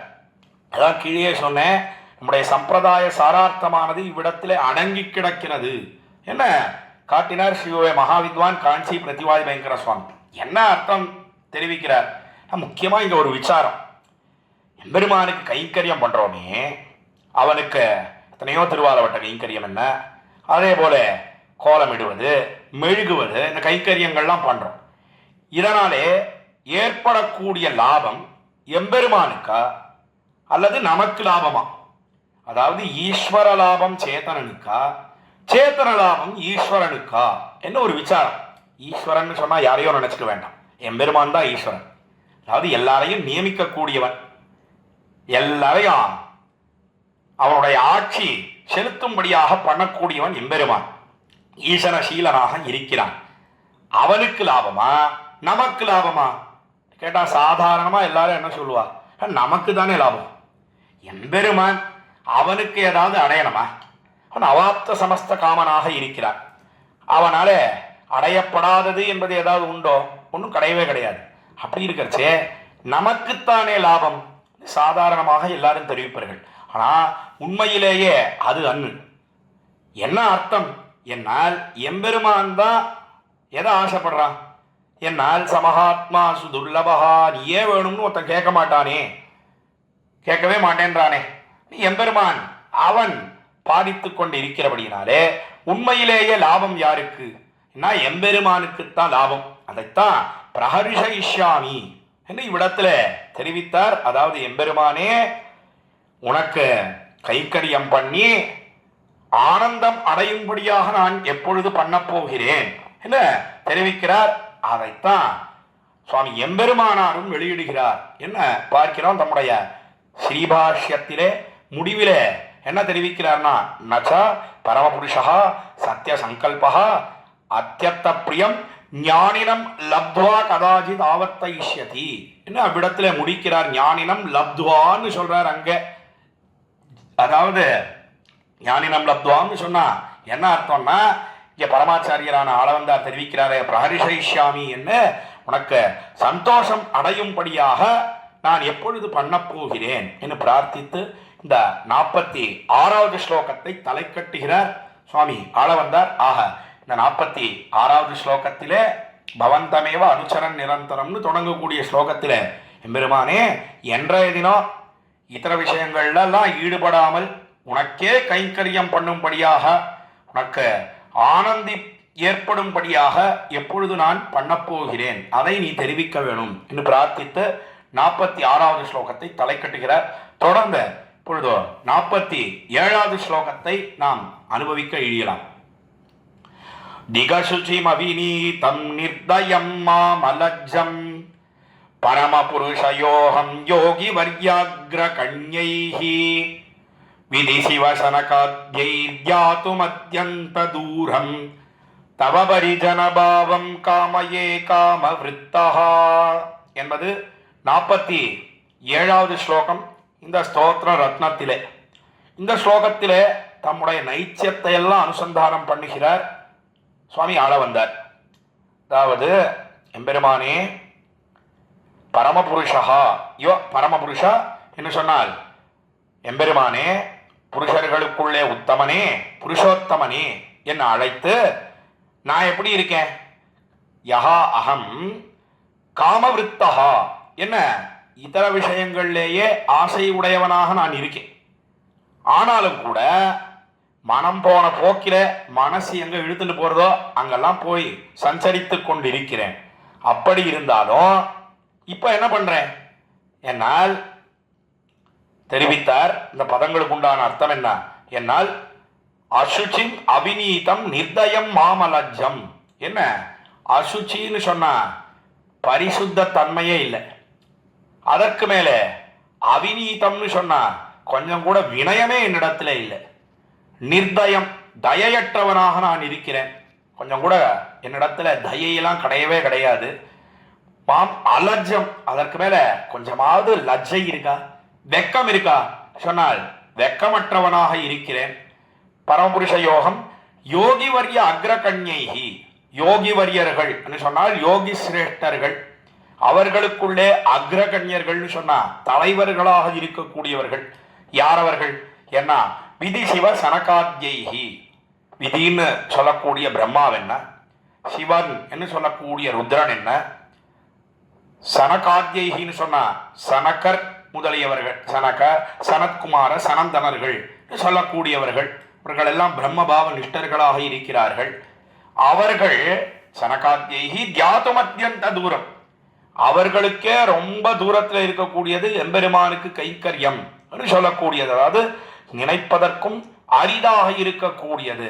தியாதும் அத்தியந்த தூரம் தவ பரிஜன பாவம். அது எதுனா தவ பரிஜனம், தேவரீருக்கு கைங்கரியம் பண்ணுவது. அதை நான் ஆசைப்படுறேன்னா காமையே காம விருத்தகா, நான் போய் ஆசைப்படுறேனே இது எங்கேயாவது சேருமா? ஒரு நாளும் சேரவே சேராது. மிகவும் அதமனாக இருக்கக்கூடியவன், அதமர்களுக்குள்ளே மிகவும் தாழ்ந்தவனாக இருக்கக்கூடியவன் நான் எங்கே? உத்தமோத்தமனாக இருக்கக்கூடிய நீ எங்கே? பெரிய பெரிய மகரிஷிகள், அதற்கு மேலே பிரம்மாவென்ன ருத்ரன் என்ன, அவர்களுக்கே ரொம்ப எட்டாக்கணியாக இருக்கக்கூடியது கைக்கரியம்னு சொல்லக்கூடியது. அதை போய் நான் ஆசைப்படலாமா? நான் போய் ஆசைப்படுகிறேன் என்ன தெரிவிக்கிறார் பரமாச்சாரியரான ஆளவந்தார் இந்த ஸ்தோத்திரத்தில். ஏன்னா கீழே கைங்கரியத்தை தானே ஆசைப்பட்டார். 46வது ஸ்லோகத்தில் என்ன சொன்னார்னா, கதாகம் ஐகாந்திக நித்திய கிங்கரஹா பிரகர்ஷயிஷ்யாமி. எம்பெருமானே என்றைய தினம் அந்த நாளை சொல்லுப்பா, நீ எப்படி ஆழ்வார் கேட்டாரோ அதை போல நீ எனக்கு நாளை சொல்லணும். என்னைக்கு உனக்கு ஆனந்தம் ஏற்படும்படியாக நான் கைங்கரியத்தை பண்ண போகிறேன்னு கீழே 46வது ஸ்லோகத்தில் தெரிவித்தாரோ இல்லையோ? யோசிச்சு பார்த்தார் ஆளவந்தார். கீழே பவந்தமேவா அகம்னு 2 வார்த்தைகள் அருளி செய்தார். அதாவது பவந்தம்னு சொன்னா எம்பெருமான். எம்பெருமான் எப்படிப்பட்டவன்றதை கீழே பார்த்தோம். இன்பம் பயக்க எம்பெருமான் எழுந்தருளி இருக்கிறான், எல்லையற்ற ஆனந்தத்தோட எழுந்தருளி இருக்கிறான், உத்தமோத்தமனாக இருக்கிறான், புருஷோத்தமனாக இருக்கிறான். உத்தமன் என்று சொன்னா அவனே பரமசுவாமியாக பரமனாக இருக்கிறான். அதைத்தான் இந்த ஸ்லோகத்தில் என்ன காட்டினார் பரமாச்சாரியரான ஆளவந்தார் என்னால், திகசுஜம் அவிநீதம் நிர்தயம் மாமலஜம் பரமபுருஷயோகம். பரமபுருஷன் சொன்னா இவனை காட்டிலும் மேம்பட்டவன் கிடையாது. பரவுமா அஸ்மாதிதி பரமஹா என்ன பழமொழியிலே தெரிவிப்பார்கள். திருமாலிருஞ்சோலமலையில போய் எம்பெருமானை செய்ய சொன்னா அவனுக்கு பரமசுவாமின்னே திருநாமம். அந்த எம்பெருமான் எழுந்தருளி இருக்கிறானே, அது அந்த எம்பெருமான் எதுக்காக சொல்ல வந்தேன்னா, அவன்தான் புருஷோத்தமனாக இருக்கிறான், பரமபுருஷனாக இருக்கிறான். அவனை காட்டிலும் மேம்பட்டவர்கள் யாருமே கிடையாது. அப்படி எழுந்தருளி இருக்கக்கூடிய எம்பெருமான் இங்கே, நான் எங்கே, நான் மிகவும் தாழ்ந்தவனா இருக்கேன், நான் போய் ஆசைப்படலாமா? இது எப்படி இருக்கு? ஏன்னா தேவதைகளுக்குன்னு புரோடாசம் வச்சிருக்கா. அதாவது பெரிய யாகங்கள்லாம் பண்றான். யாகத்துல ஹவிர்பாகம், இந்த ஹவிஸ் அதை தேவதைகளுக்கு கொடுக்க வேணும்.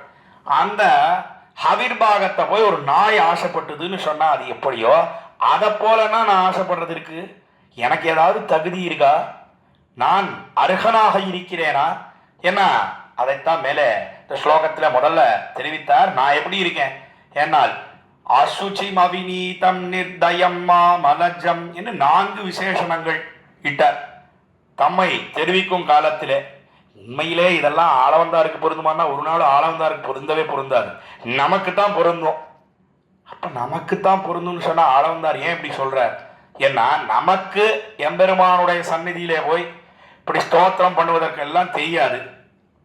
நமக்கு பிரதிநிதியாக ஆளவந்தார் இந்த ஸ்லோகத்தை தெரிவிக்கிறார். அதனால எம்பெருமானுடைய சந்நிதிக்கு போகும் காலத்திலே இந்த ஸ்லோகம், அதே போல மேலே இருக்கக்கூடிய 48வது ஸ்லோகம், இதெல்லாம் அனுசந்திக்கத்தக்கது என்று நம்முடைய பூர்வர்கள் தெரிவிக்கிறார்கள். நம்முடைய நைச்சியத்தை எல்லாம் தாட்சியை எல்லாம் எம்பெருமான் திருமுன்பே சொல்ல வேணும் என்று நம்முடைய பூர்வர்கள் காட்டுகிறார்கள். அந்த தாட்சிய 4 விசேஷணங்கள், விசேஷணம்னு சொன்னா அட்ஜெக்டிவ்னு சொல்றோமே ஆங்கிலத்துல, அதன் மூலமாக வெளியிடுகிறார் ஆளவந்தார். அதாவது நான் எப்படி இருக்கேன் என்னால் ஆசிர்ச்சிம் என்ன கொஞ்சம் கூட பரிசுத்த தன்மையே எனக்கு இல்லை தெரிவித்தார். இதுக்கு காரணம் என்ன? தேக சம்பந்தம் தான் காரணம். அந்த தேகம் வேறு ஆத்மா வேறு என்கிற ஞானம் எல்லாம் நமக்கு இல்லை. அந்த அழுக்குடம்பு அது மறுபடியும் வந்துட்டே இருக்கு. இந்த சம்சாரத்திலேயே மறுபடியும் உழந்து கொண்டிருக்கிறேன். அதுதான் அசுச்சிக்கு காரணம் என்று தெரிவித்தார். அதற்கு மேலே அசுச்சிம் அவிநீதம், அவிநீதம் கொஞ்சம் கூட வினயமே இல்லை. வினயம் இல்லாததற்கு காரணம் என்ன? இப்படி முதல்ல எனக்கு இந்த ஞானமே இல்லை, தேகாத்ம விவேக ஞானமே இல்லைன்னு சொன்னார். தேகாத்ம விவேக ஞானம் அறிவு இல்லாததற்கு காரணம் என்ன? ஆச்சாரிய சிஸ்ரூஷ பண்ணல. ஆச்சாரியனுக்கு பணிவிடைகள்லாம் பண்ணியிருந்தா ஆச்சாரியனாலே நன்றாக சிக்ஷிக்கப்பட்டு நல்ல ஞானம் ஏற்பட்டிருக்கும். நல்ல பரிசுத்தனா இருந்திருப்பேன். பரிசுத்தனாவும் இல்லை. அதற்கு மேலே இப்பொழுதோ வினயமும் நம்மிடத்திலே இல்லை. அதற்கு காரணம் ஆச்சாரியனுக்கு கைங்கரியம் பண்ணல, சேவை பண்ணல. என்ன தெரிவிக்கிறார் ஆளவந்தார்? கீழே சொல்லிட்டேன், இது நமக்குத்தான் பொருந்தோ அவருக்கு பொருந்தாது. என்ன ஏன்னா ஆச்சாரியனாலே சிக்ஷிக்கப்பட்டோன்னு சொன்னா நல்ல ஞானத்தோட கூடி இருப்பான் ஒருத்தன். சிஷ்யன்னு யாரை சொல்ல முடியும்? சிஷ்ய லட்சணங்கள் முக்கியமான நம்முடைய பூர்வர்கள் தெரிவிக்கிறார்கள். ஆஸ்திகோ தர்மசீலஷ்டா சீலவான் வைஷ்ணவ சுச்சிஹி கம்பீர சதுரோ தீரஹா சிஷ்ய இத்யபிதீயதே. என்ன சிஷ்ய லட்சணமானது வெளியிடப்படுகிறது. சிஷ்யன்னு சொன்னா எப்படி இருக்கணும்? ஆச்சாரியனாலே நன்றாக சிக்ஷிக்கப்பட்ட ஒருத்தன் அவன் ஆஸ்திகனாக இருப்பான். அதாவது நாஸ்திகன்னு சொன்னா எவன் சாஸ்திரத்தை ஒப்புக்கொள்ளுகிறானோ அவனுக்கு ஆஸ்திகன்னு பேர். எவன் சாஸ்திரத்தை ஒப்புக்கொள்ளலையோ அவனுக்கு நாஸ்திகன்னு பேர். இடத்துல சாஸ்திரம்னு சொன்னா எதை காட்டும்னா வேதம் தான். வேதாத் சாஸ்திரம் பரம் நாஸ்தி. வேதத்தை காட்டிலும் ஒரு உயர்ந்த சாஸ்திரம் கிடையாது. அதனாலே வேதத்தை ஒப்புக்கொள்ளுகிறான், ஆஸ்திகனாக இருக்கிறான், தர்மசீலன், நல்ல நடத்தையோட கூடியிருக்கிறான், சீலவான், நல்ல குணங்களோட கூடியிருக்கிறான், வைஷ்ணவ சுச்சிஹி, பரிசுத்தனாக இருக்கிறான். இங்கே ஆள வந்தார் அசுச்சின்னு சொன்னார். அதுக்காகத்தான் இந்த ஸ்லோகத்தை முக்கியமாக இவ்விடத்துல எடுத்து நம்முடைய பூர்வர்கள் தெரிவிக்கிறார்கள். சிஷ்யன்னு சொன்னா நல்ல பரிசுத்தனாக இருக்கிறான், அதற்கு மேலே கம்பீர சதுரோதீரஹா, என்ன யாராலும் ஆழங்காண ஒண்ணாதவனாக இருக்கிறான் சிஷ்யன், அதாவது சீடன். அதற்கு மேலே சத்துரன்னு சொன்னா நல்ல அறிவோட கூடியிருக்கிறான், சிறந்த அறிவாளியாக இருக்கிறான், தீரனாக இருக்கிறான், நல்ல தைரியத்தோட கூடியிருக்கிறான், எந்த கலக்கமும் கிடையாது, கலக்கமற்றவனாக இருக்கிறான். சிஷ்ய இத்யபிதீயதே, இதுதான் சீடன் சிஷ்யனுக்கு உண்டான லட்சணம். இதெல்லாம் எப்பொழுது ஏற்படும்? ஏன்னா ஆச்சாரியனுக்கு சேவை பண்ணி ஆச்சாரியனாலே சிக்ஷிக்கப்பட்டால் இதெல்லாம் ஏற்படும். இந்த லட்சணங்கள்லாம் பொருந்தியவனாக இருப்பன் சிஷ்யன். அதெல்லாம் இல்லை. அதனால நாம் எப்படி இருக்கோம்? என்னால் அவிநீதம் என்ன தெரிவித்தார் ஆள வந்தார் திகசுஜம். அவிநீதம் நிர்தயம் மாம் அலஜம். அதற்கு மேலே மூன்றாவதாக நிர்தயன், என்ன கொஞ்சம் கூட தயையே இல்லை.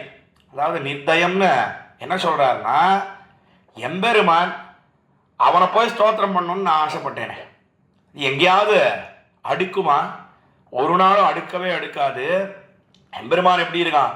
அபர்யாப்த அமிர்தமாக இருக்கிறான் எம்பெருமான்.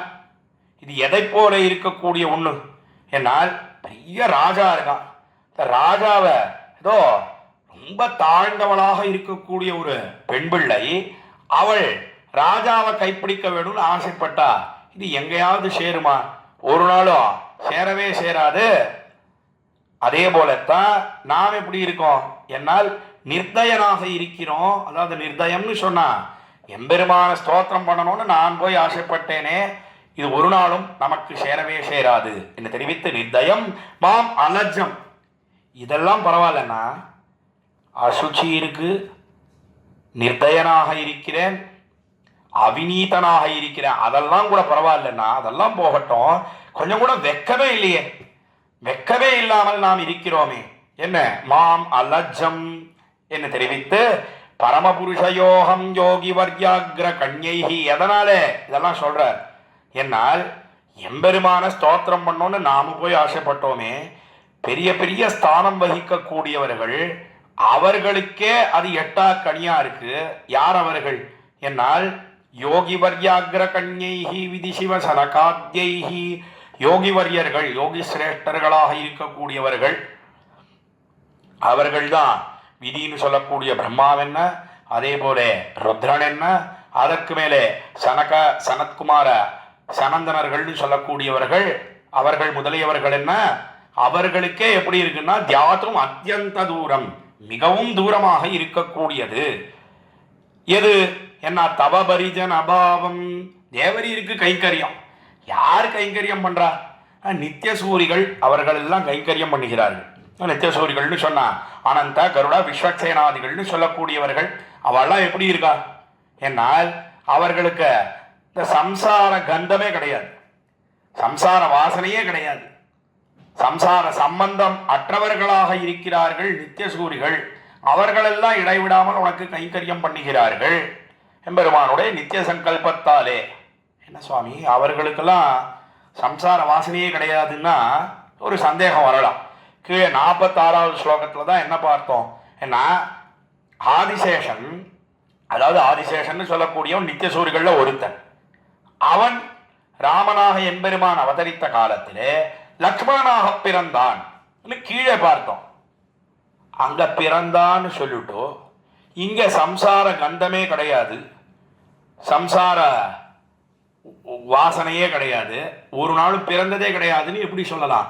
நம்மை போலே பிறக்கிறார்கள் அல்ல. நமக்கெல்லாம் பிறவிக்கு காரணம் கர்மம், புண்ணிய பாப ரூபமான கர்மம். அதான் அவர்கள் எம்பெருமானுடைய ஒரு சங்கல்பத்தாலே, உன்னுடைய விளையாட்டுக்காகத்தானே இந்த லோகத்தை வச்சுட்டு இருக்கான். ஏதோ ஒரு காரியத்துக்காக அவர்கள் எம்பெருமானுடைய ஆக்ஞையினாலே வந்து பிறக்கிறார்கள் என்று பார்க்கிறோம். அதுதான் நம்முடைய பிறவிக்கும் அவர்களுடைய பிறவிக்கும் உண்டான வித்தியாசம். அது பிரசங்காத அந்த சந்தேகம் வரலான்றதுக்காக தெரிவித்தேன். அப்படி நித்தியசூரிகள் எல்லாம் கைங்கரியம் பண்ணுகிறார்கள். பெரிய பெரிய யோகித்யர்களுக்கே அது கையிலங்கு நெல்லிக்கனியாக இல்லாமல் எட்டாக்கனியாக இருக்கிறது. ரொம்ப தூரத்தில் இருக்கு. எட்டாக்கனின்னு சொன்னா பழம்னு அர்த்தம். எட்டாக்கனின்னு சொன்னா கைக்கு அகப்படாத பழமா இருக்கு. அப்படி இருக்கிறச்சே நாம் போய் அதை ஆசைப்படுவது யாதும் அத்தியந்த தூரம் தவ பரிஜன பாவம் காமையே காமவிருத்தகா.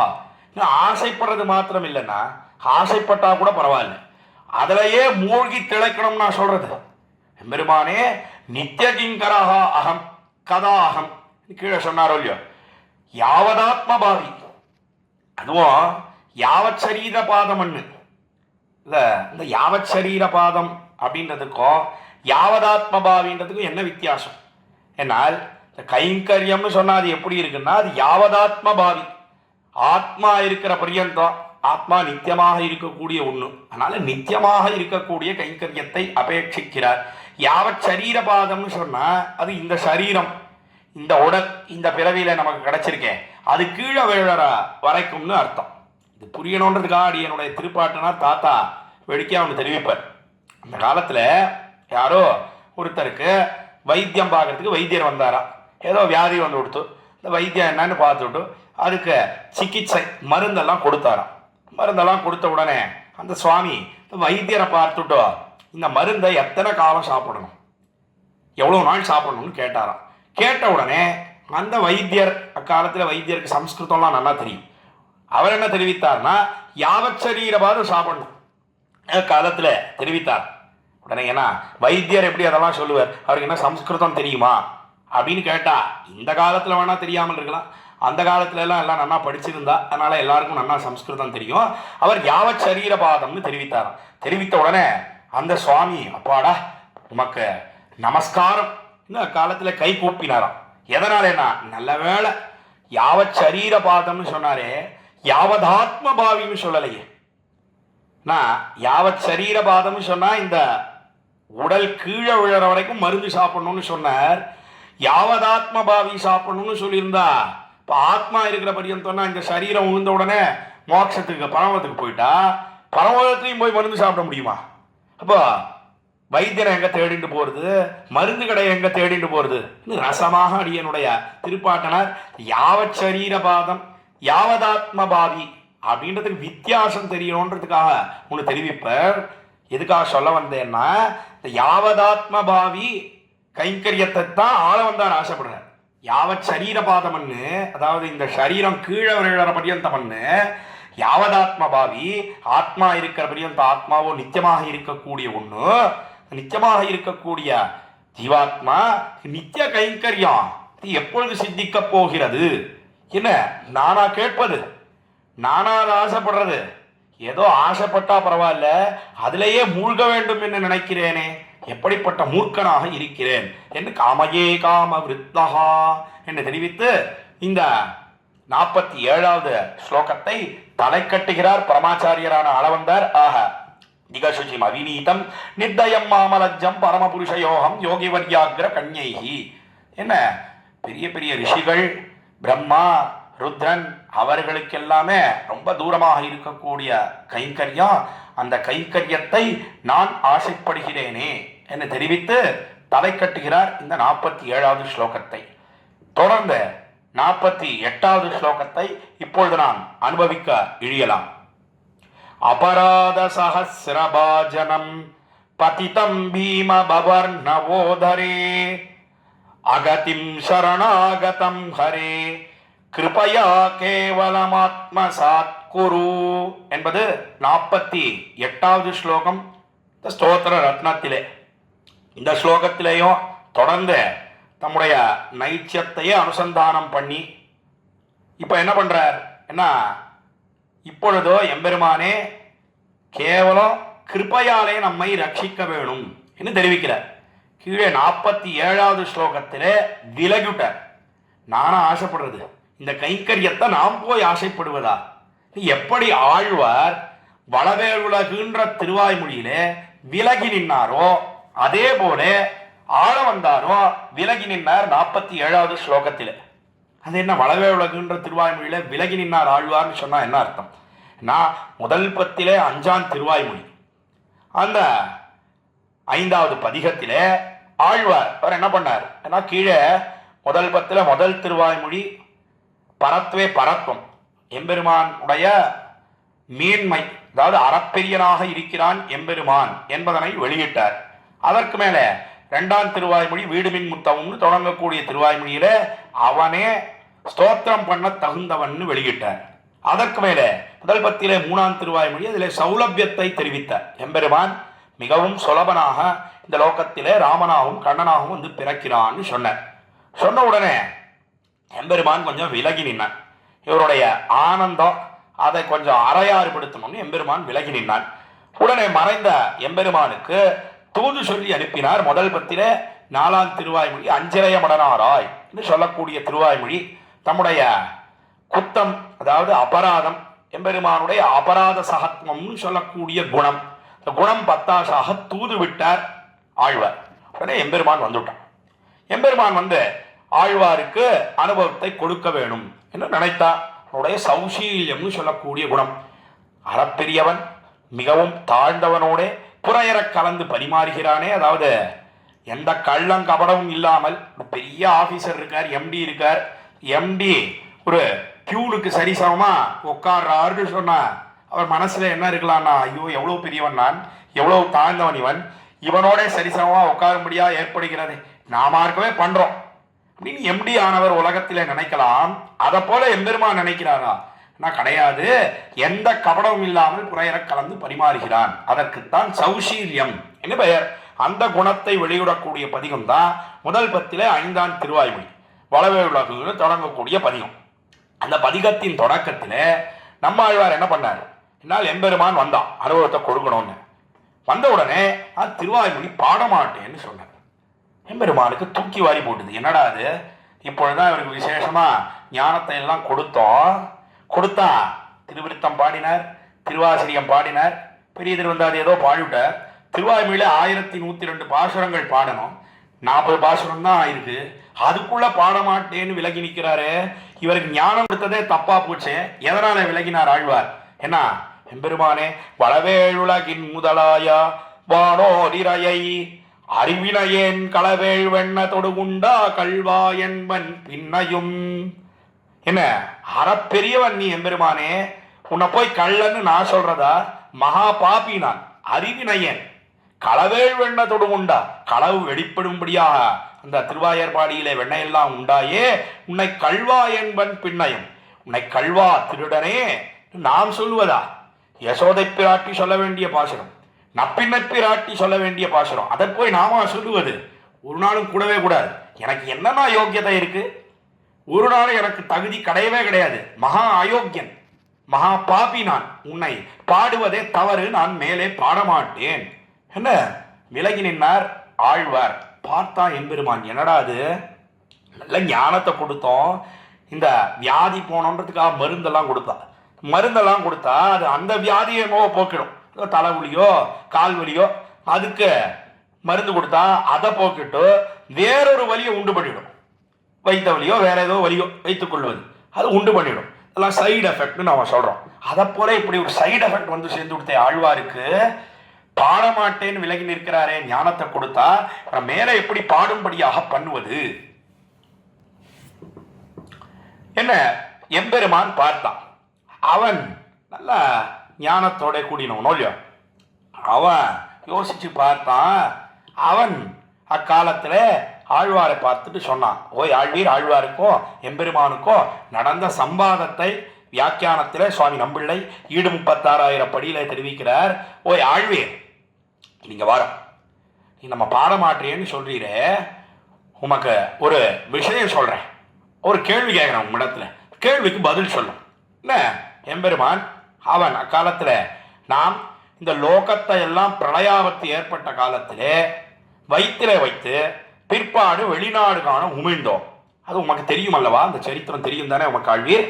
கேட்க, நன்னா தெரியுமே, நானே பாடியிருக்கேனே, நளிர்மதி சடையனும் நான்முக கடவுளும் தளிரொளி இமையவர் தலைவனும் முதலா யாவகை உலகம் யாவரும் அகப்படா, நானே பாடியிருக்கோமே, நன்னா தெரியும். சரி, அதே போல திருவாயர்பாடியிலே கண்ணனாக பிறந்த காலத்திலே அந்த ஆயர் மனைகளிலே புகுந்தோ அந்த வெண்ணையெல்லாம் களவாடி திருடினோம். அந்த சரித்திரம் உங்களுக்கு தெரியும் தானே? நன்னா தெரியும், இங்கேயே பாடியிருக்கேனே, திருவாய்மொழியிலேயே பாடியிருக்கேனே என்ன தெரிவிக்க.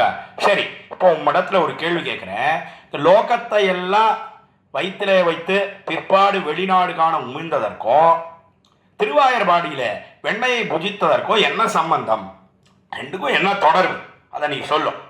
என்ன கேட்க ஆழ்வார் சொன்னார், என்ன எம்பெருமானே, அது எப்போ நடந்தது, இது எப்போ நடந்தது?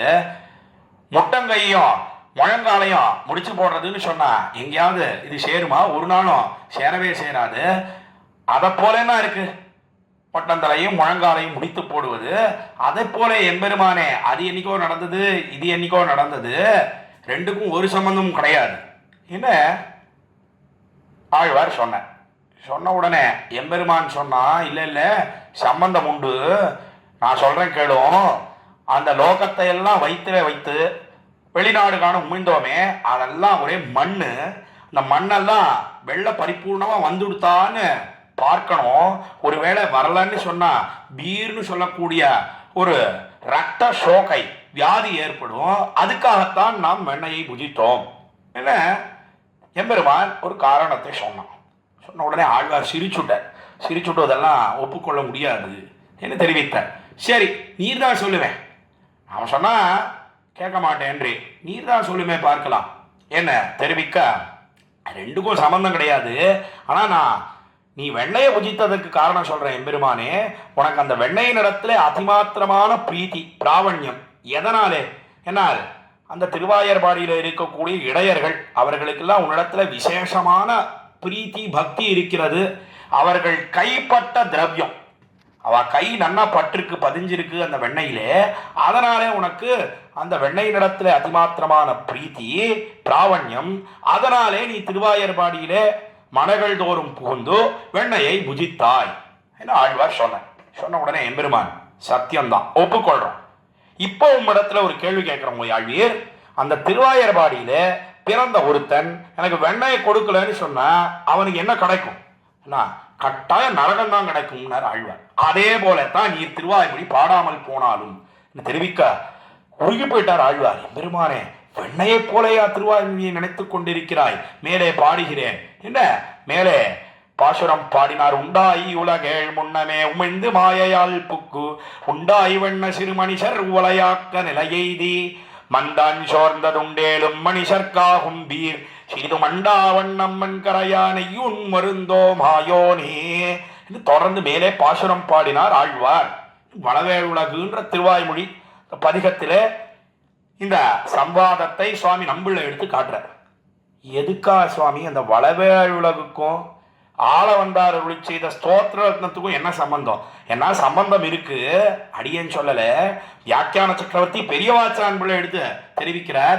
47வது ஸ்லோகம் 48வது ஸ்லோகம் 2 ஸ்லோகங்கள் இந்த ஸ்தோத்திர ரத்னத்திலே என்ன பண்ணார்னா, எப்படி ஆழ்வார் வளவேழ் உலகிலே பாடமாட்டேன்னு விலகின ஆழ்வாரை மேலே பாடும்படியாக எம்பெருமான் பண்ணினானோ அதே போலத்தான் பரமாச்சாரியரான ஆளவந்தாரும் கூட கீழே நித்திய கைங்கரியத்தை ஆசைப்பட்டார் 46வது ஸ்லோகத்திலே.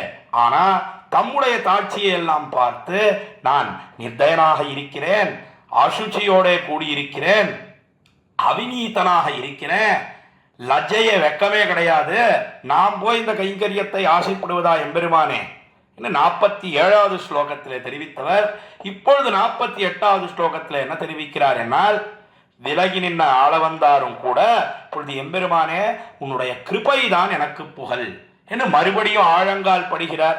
காரணம் என்னன்னா, அந்த பிராப்திய ருச்சின்னு காட்டினார்கள். பெற வேண்டுமே, பேரை பெற வேண்டுமே. பேர் என்னன்னா கைங்கரியம் என்று நாம் பார்க்கிறோம். அதை பெற வேண்டிய காரணத்தினாலே எம்பெருமானே எல்லையற்ற குற்றங்கள், அதற்கெல்லாம் கொள்கலமாக நான் இருக்கிறேன், அதற்கெல்லாம் புகழ் எதுன்னா உன்னுடைய கிருபை தான் புகழ் என்ன தெரிவிக்கக்கூடிய ஸ்லோகம் தான் இந்த 48வது ஸ்லோகம் ஸ்தோத்திர ரத்னத்திலே என்ன நாம் பார்க்கிறோம். அதைத்தான் என்ன தெரிவித்தார்னா, அபராத சஹஸ்ரபாஜனம் பதிதம் பீம பவர்ணவோதரே. அபராத சஹஸ்ரம் என்ன, ஆயிரக்கணக்கான பாபங்கள், அதற்கெல்லாம் பாஜனம்னு சொன்ன கொள்கலமாக ஒரு பாத்திரமாக இருப்பிடமாக நாம் இருக்கிறோம். பதிதம் பீம பவார்ண ஓதரே.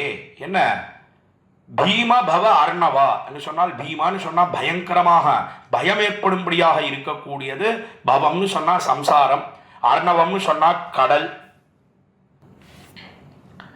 அதாவது மிகவும் பயத்தை ஏற்படுத்தக்கூடிய சம்சாரம்னு சொல்லக்கூடிய ஒரு பெரிய கடல்.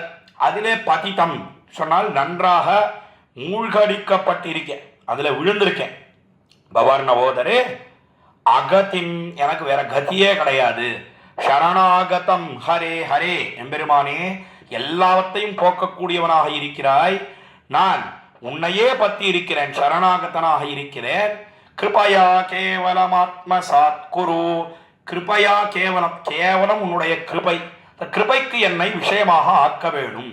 என்ன இந்த 48வது ஸ்லோகத்திலே தெரிவிக்கிறார் பரமாச்சாரியரான ஆளவந்தார். அபராத சஹசிரபாதனம்.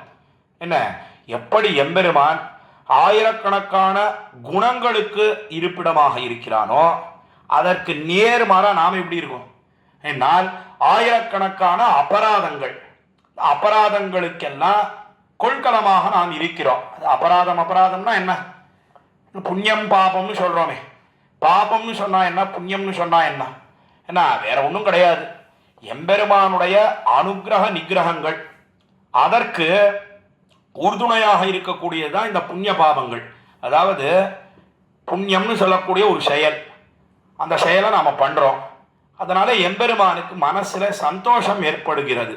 எந்த செயல் எம்பெருமானுடைய திருவுள்ளத்திலே சந்தோஷத்தை விளைவித்து நமக்கு கிருபையை பொழிய வேணும் என்று பண்ணுகிறதோ அந்த செயலுக்கு புண்ணியம்னு பேர்.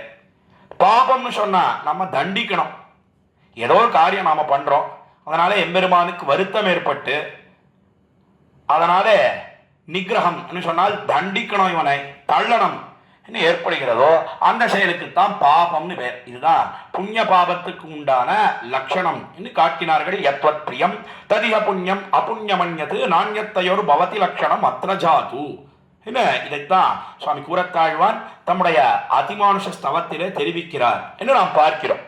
அப்படி எதுக்காக சொல்ல வந்தேன்னா, அபராத சஹசிரபாஜனம், எம்பெருமான் அவன் குணக்கடலாக இருக்கிறான், நாம் குற்றங்களுக்கெல்லாம் கடலா இருக்கும். அதுதான் எம்பெருமானுக்கும் நமக்கும் உண்டான வித்தியாசம் என்று தெரிவித்து, அபராத சஹசிரபாஜனம் என்ன மூட்டை மூட்டையா கொண்டு போய் குவியல் குவியலா வைக்கிறோம் எம்பெருமானுடைய சன்னதியில.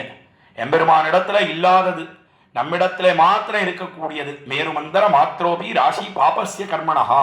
என்ன மேருமலை மந்தரமலை எல்லாவற்றை காட்டிலும் பெரிதாக இருக்கக்கூடியது, கூட்டம் கூட்டமா இருக்கக்கூடியது எது? ஏன்னா பாபங்கள், அதையெல்லாம் சம்பாதிச்சு வச்சிருக்கோம். பதிதம் பீம பவார்ணவோதரே. இதுக்கெல்லாம் காரணம் என்னன்னா, எல்லாம் சம்சாரம்னு சொல்லக்கூடிய ஒரு பெரிய கடல்ல நாம் விழுந்திருக்கிறோம். போய் நின்ன ஞானமும் பொல்லா ஒழுக்கும் அழுக்குடம்பும் என்ன நம்மாழ்வார் தெரிவித்தாரே.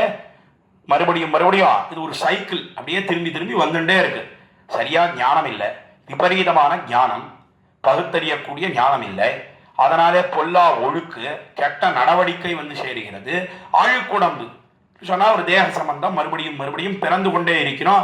இது அனாதியாக இருக்கக்கூடிய ஒன்று, முடிவே கிடையாது. அதையெல்லாம் போக்கணும்னு சொன்னா என்ன வேணும்? எம்பெருமானே உன்னுடைய கேவலம் கிருபை தான் வேணும், கிருபைக்கு பாத்திரமாக ஆக வேணும். என்ன பதிதம் பீம பவர்ணவோதரே. என்ன பயங்கரமாக இருக்கக்கூடிய சம்சாரம். யாருக்கு பயங்கரமா இருக்குன்னா ஆழ்வார்களுக்கு பயங்கரமா இருக்கு, ஆச்சாரியர்களுக்கு பயத்தை ஏற்படுத்துகிறது. நமக்கெல்லாம் பயம் இருக்கான்னா அந்த பயமே கிடையாது. நாம பாட்டுல பண்ணிட்டே போறோம். கண்டதே காட்சி கொண்டதே கோலம். என்ன நாம பார்க்கறது தானே விஷயம். கண்ணு எதையெல்லாம் பார்க்க கூடாதோ அதெல்லாம் பார்க்கணும்னு ஆசைப்படுறது, காது எதெல்லாம் கேட்கக்கூடாதோ கேட்கணும்னு ஆசைப்படுறது, நாக்கு எதையெல்லாம் சுவைக்க கூடாதோ சுவைக்கணும்னு ஆசைப்படுறது, மூக்கு எதெல்லாம் நுகரக்கூடாதோ அதையெல்லாம் நுகர வேணும்னு ஆசைப்படுறது, இந்த துவக்கேந்திரியம்னு சொல்லக்கூடிய உடல் எதையெல்லாம் தொடக்கூடாதோ தொடணும்னு ஆசைப்படுறது. இப்படி ஒன்றும் ஒரு பக்கம் பிடிச்ச வழி திகைத்து அலமருகின்றேன் என்ன ஆழ்வார் தெரிவிக்கிறாரே. அந்த கிரமத்திலே வழியெல்லாம் திகைத்து போய் ஒவ்வொன்றும் ஒரு பக்கம் இழுக்கிறது.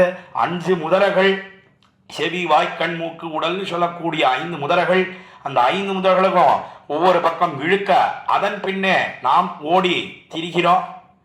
இதெல்லாம் சம்சாரம்னு சொல்லக்கூடிய கடல். கடலை தாண்டுவதற்கு என்ன வேணும்? ஏன்னா ஒரு தோணி வேணும். அதாவது தோணின்னு சொன்னா போட். அதுவும் எப்படிப்பட்ட தோணியாக இருக்க வேணும் என்னால் திருடமான பிளவமாக இருக்கணும், நல்ல ஸ்திரமா இருக்கணும். யார் அந்த தோணி? படகு எது? ஏன்னா அதாவது இந்த சம்சாரம்னு சொல்லக்கூடிய கடலை தாண்டி பரமபதம்னு சொல்லக்கூடிய நித்திய விபூதி, அதற்கு போவதற்கு தோணியாக இருக்கக்கூடியது எதுன்னா எம்பெருமான் தான்.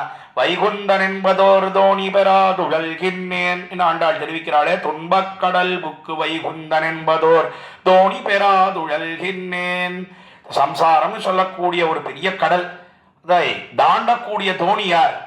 எம்பெருமான் தான். இந்த தோணியைத்தான் தலையில சுமந்து கொண்டிருந்தார் அக்காலத்திலே வசுதேவன். அதாவது எம்பெருமான் கிருஷ்ணனாக திருவதாரம் பண்ணினானே ஆவணி மாசத்திலே ரோஹிணி நட்சத்திரத்திலே, அன்றைய தினம் அவர் மதுரா நகரத்திலிருந்து புறப்பட்டு திருவாயூர்பாடிக்கு போகணும். யமுனா நதி அது பெருக்கெடுத்து ஒடுகிறது, அதி கம்பீரமாக பிரவகிக்கிறது. திகைத்து நின்றார் அக்காலத்தில.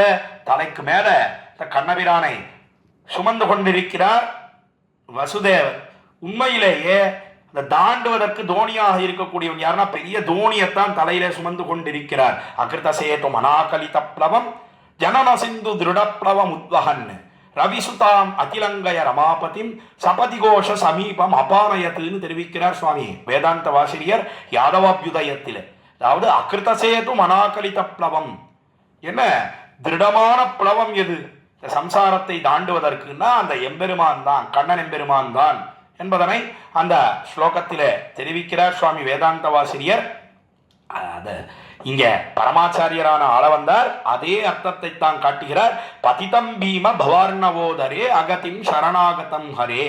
என்ன பவ அர்ணவ ஓதரே உதரே, பவ அர்ணவ உதரே என்று சொன்னால் அதாவது சம்சாரம் சொல்லக்கூடிய ஒரு பெரிய கடல், அந்த கடலிலே வழிதிகைத்து அலமருகிக் கொண்டிருக்கிறேன் என்று தெரிவித்து அகதிம் சரணாகதம் ஹரே. அகதி என்று சொன்னா வேற கதியே எனக்கு கிடையாது.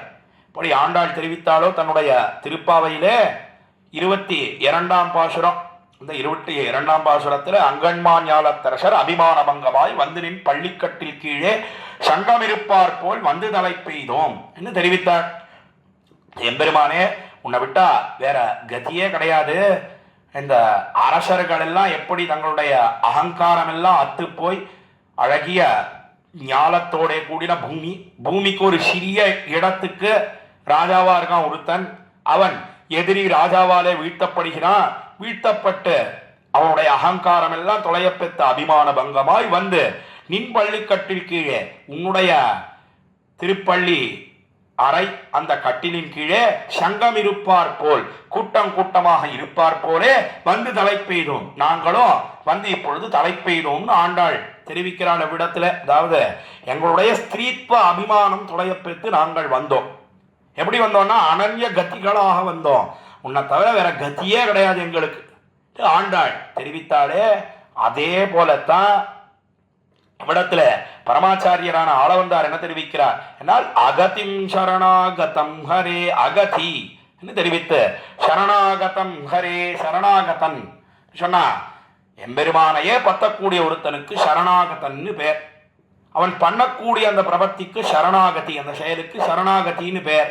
எம்பெருமானுக்கு சரண்யன் என்று பெயர். அதாவது சரணாகத்தியை ஏற்றுக்கொள்ளக்கூடியவன் எம்பெருமான், அவனுக்கு சரண்யன்னு பெயர். சரணாகதி என்பதுதான் அந்த பண்ணக்கூடிய செயலுக்கு பெயர். அதை பண்ணக்கூடிய நமக்கு என்ன பெயர்? சரணாகதர்கள் என்ன பெயர்? மூணு வித்தியாசம் புரியணுன்றதுக்காக தெரிவித்த. இங்க என்ன தெரிவிக்கிறார்னா அகதிம் சரணாகதம் ஹரே. ஹரேன்னு சொன்னார். ஹரேன்னு சொன்னா ஹரின்னு சொன்னா என்ன அர்த்தம்? பாபத்தை எல்லாம் போக்கக்கூடியவன் ஹரிஹரதி பாபானி என்ன பிரமாண ஸ்லோகமும் இருக்கிறது. அதற்கு சேர எம்பெருமானே கிருபையா கேவலம் ஆத்ம சாத்குரு, கேவலம் உன்னுடைய நிர்ஹேதுக கிருபை, காரணமற்ற கிருபைக்கு என்னை விஷயமாக ஆக்க வேணும் என்று தெரிவித்து இந்த 48வது ஸ்லோகத்தை தலை கட்டுகிறார் பரமாச்சாரியரான ஆளவந்தார்.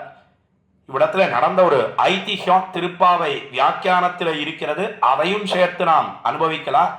கிடாம்பி ஆச்சான்னு சொல்லக்கூடிய ஆச்சாரியர், அவர் எம்பெருமானாருக்கு அந்தரங்கமாக திருமணப்பள்ளி கைங்கரியம் பண்ணினார். அதாவது போனகம், அதாவது அமுது செய்யக்கூடிய பிரசாதம், நம்ம பாஷையில் சொல்றதுன்னா போஜனம், சாப்பாடு புரியணுன்றதுக்காக சொல்லி தெரிவித்தேன். அதையெல்லாம் ஏகமாதுக்கரமாக இருந்து தானே ஒருத்தராக இருந்து சுவாமி எம்பெருமானாருக்கு ராமானுஷருக்கு அந்த கைங்கரியம் பண்ணிட்டு இருக்க.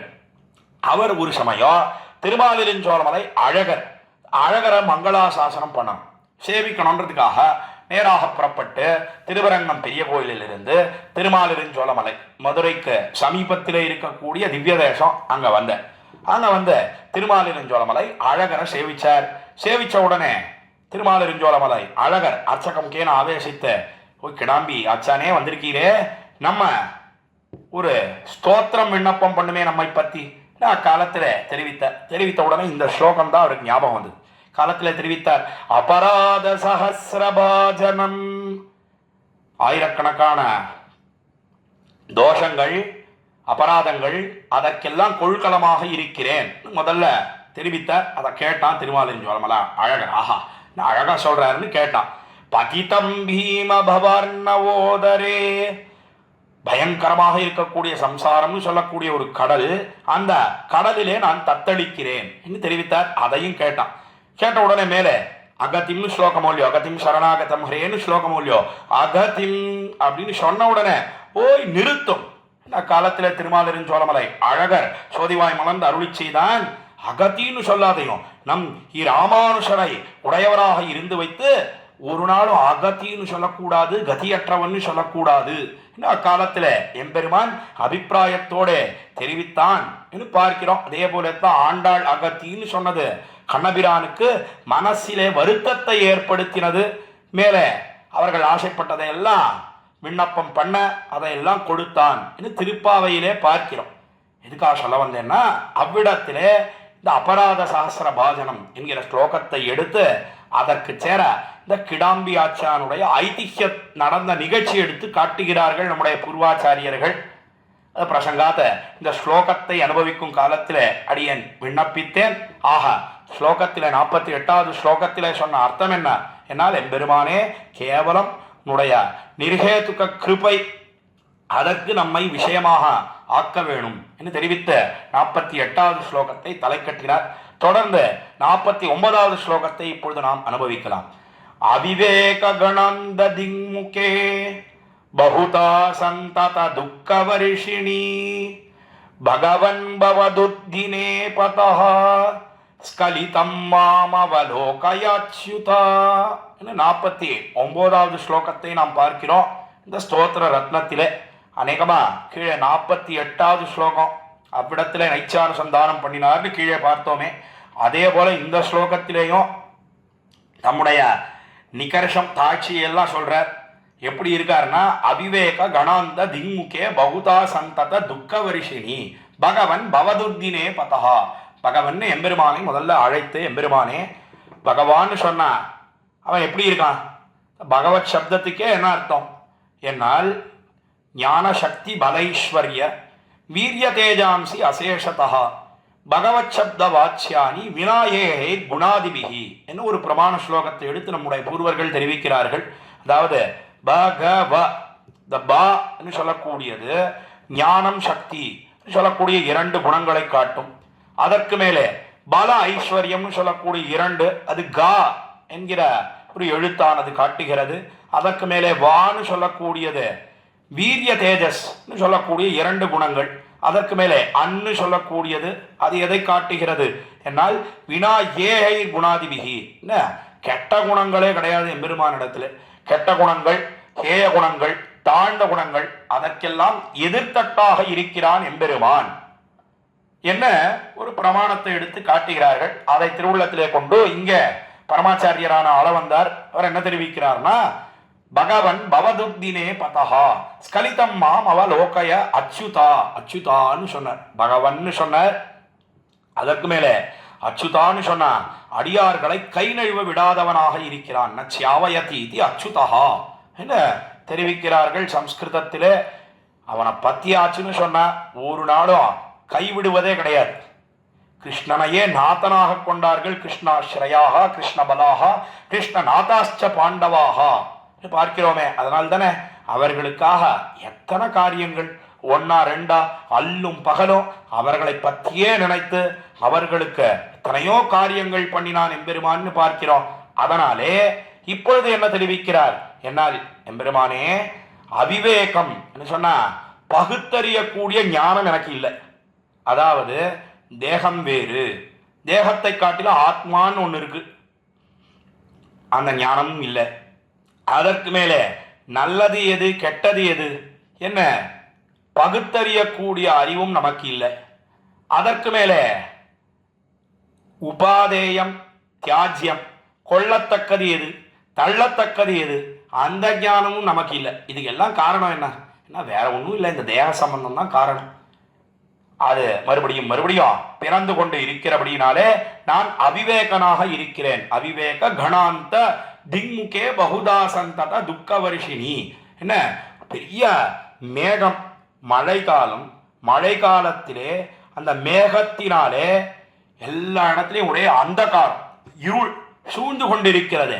அதை போல ஒரு துர்தினம் வந்து சேர்ந்திருக்கிறது. திங்முகே பகுதா சந்தத துக்க வருஷினி.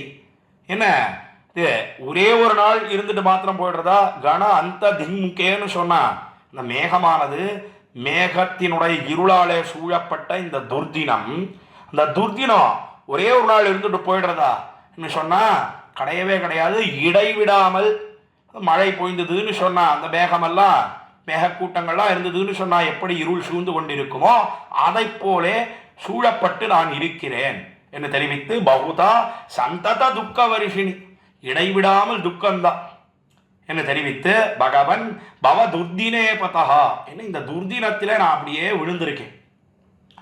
பண்ண வேண்டியது என்ன என்னால் ஸ்கலிதம்மாம் அவலோகயா அச்சுதா என்று கீழே உன்னுடைய கிருபைக்கு விஷயமாக ஆக்க வேணும்னு சொன்னார்.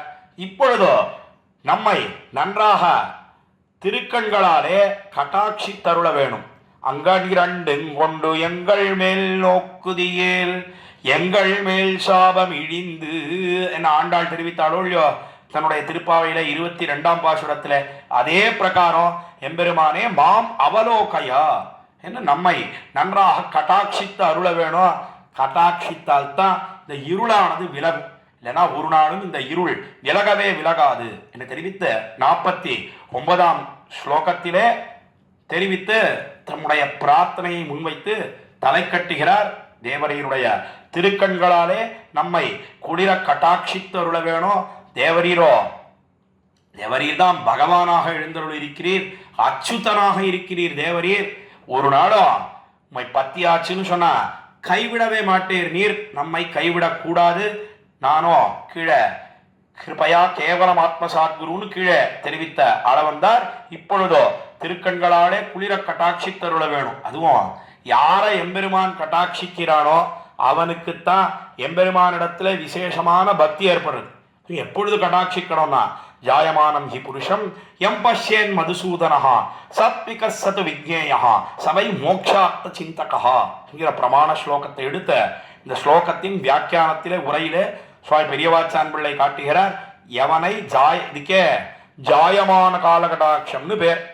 அதாவது கர்ப்பத்திலே இருக்கும் காலத்திலே, பிரசவத்திலே தாயாருடைய வயிற்றிலே இருக்கும் காலத்திலே எவனை மதுசூதனன் மதுன்னு சொல்லக்கூடிய அசுரனை கொன்னானே அந்த எம்பெருமான் கட்டாட்சிக்கிறானோ அவன்தான் நல்ல சத்தாக வந்து பிறக்கிறான். சாத்விக சது விஜ்ஞேயா என்ன சாத்விகனாக இருக்கிறான், நல்ல குணங்களோட கூடியிருக்கிறான், நல்ல பகுத்தறியக்கூடிய ஞானத்தோட கூடியிருக்கிறான்.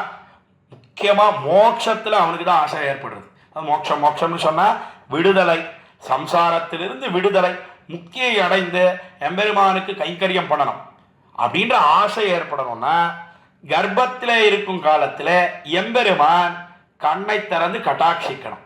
அதைத்தான் ஸ்கலிதம் மாமவலோகயாச்யுதா என்று தெரிவித்து இந்த 49வது ஸ்லோகத்தை தலை கட்டுகிறார் பரமாச்சாரியரான ஆளவந்தார். தொடர்ந்து 50வது ஸ்லோகத்தை இப்பொழுது நாம் அனுபவிக்க இழியலாம். நம்ரிஷா பரமார்த்தமேவமே ஸ்ருணு விஜ்ஞாபனமேகமக்ரதஹ யதி மே ந தயிஷ்யசே ததஹ தயனீயஸ்தவநாத துர்லபஹ என்பது 50வது ஸ்லோகம். இந்த ஸ்தோத்திர ரத்னத்திலே இந்த ஸ்லோகத்தில் என்ன தெரிவிக்கிறார் ஆள வந்தார் என்னால், எம்பெருமானே, நான் பண்ணக்கூடிய இந்த விண்ணப்பத்தை நீ கட்டாயம் கேட்கணும். இது எப்படி அமைந்திருக்கிறதுனா, அநேகமா நம்மாழ்வாருடைய முதல் பாசுரம் திருவிருத்தத்திலே இமையோர் தலைவா மெய் நின்னு கேட்டருளாய் அடியேன் செய்யும் விண்ணப்பமே என்று ஆழ்வார் சொன்னார். அதனுடைய மொழிபெயர்ப்பாகத்தான் இந்த 50வது ஸ்லோகம் அமைந்திருக்கிறது அநேகமாக என்ன நம்முடைய பூர்வர்கள் எல்லாம் தெரிவிக்கிறார்கள்.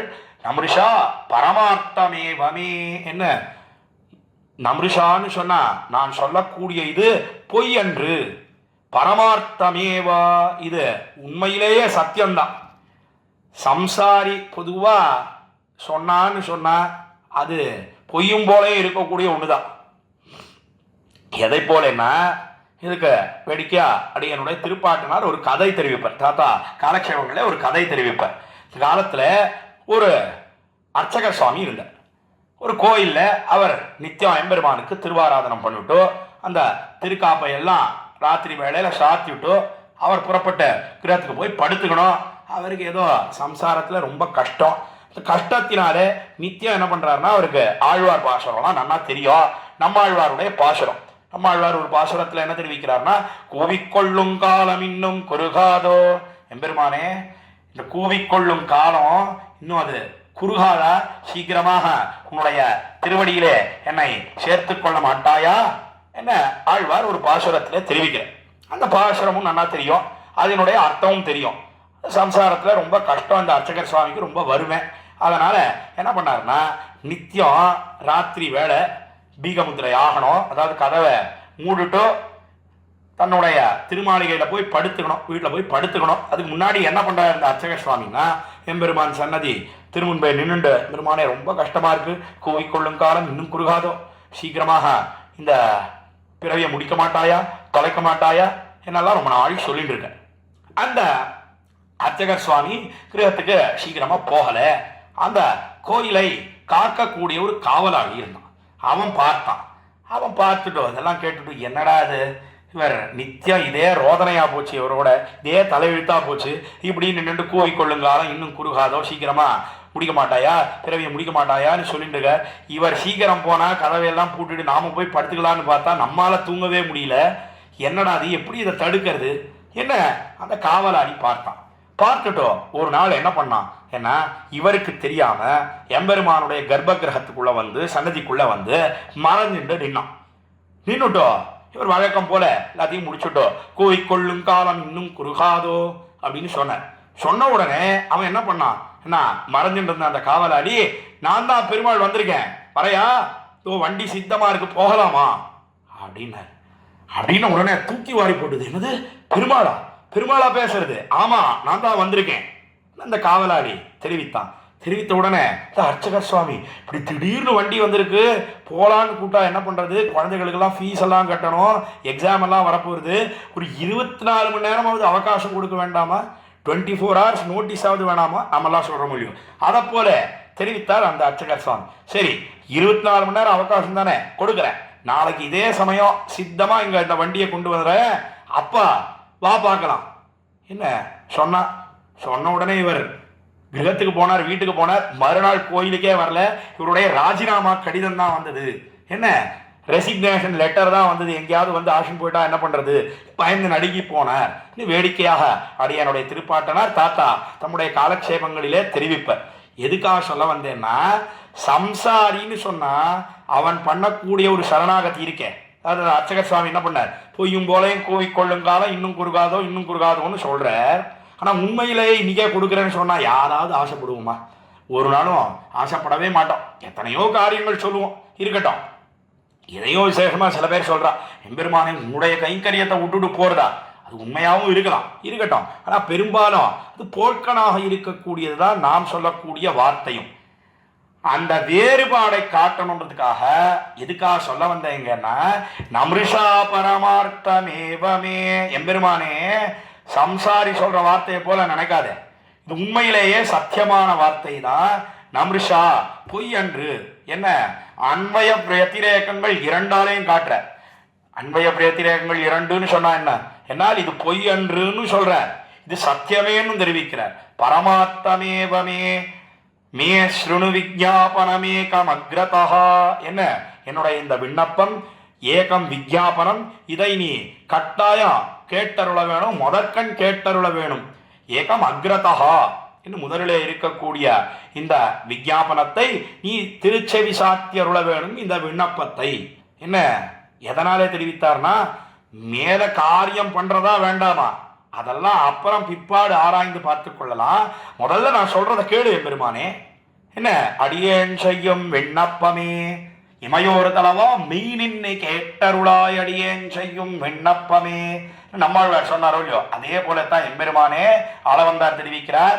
நான் பண்ணக்கூடிய இந்த விஞ்ஞாபனத்தை நீ கேட்டருள்வாயாக என்று தெரிவித்து மேல என்ன தெரிவிக்கிறார், என்னால் எதிமேன தைஷ்யசே ததா தயனீயஸ்தவநாத துர்லபஹா, என்ன உன்னுடைய தயைக்கு யாராவது கடைப்பாளான்னு தான் நீ பார்த்துட்டு இருக்க.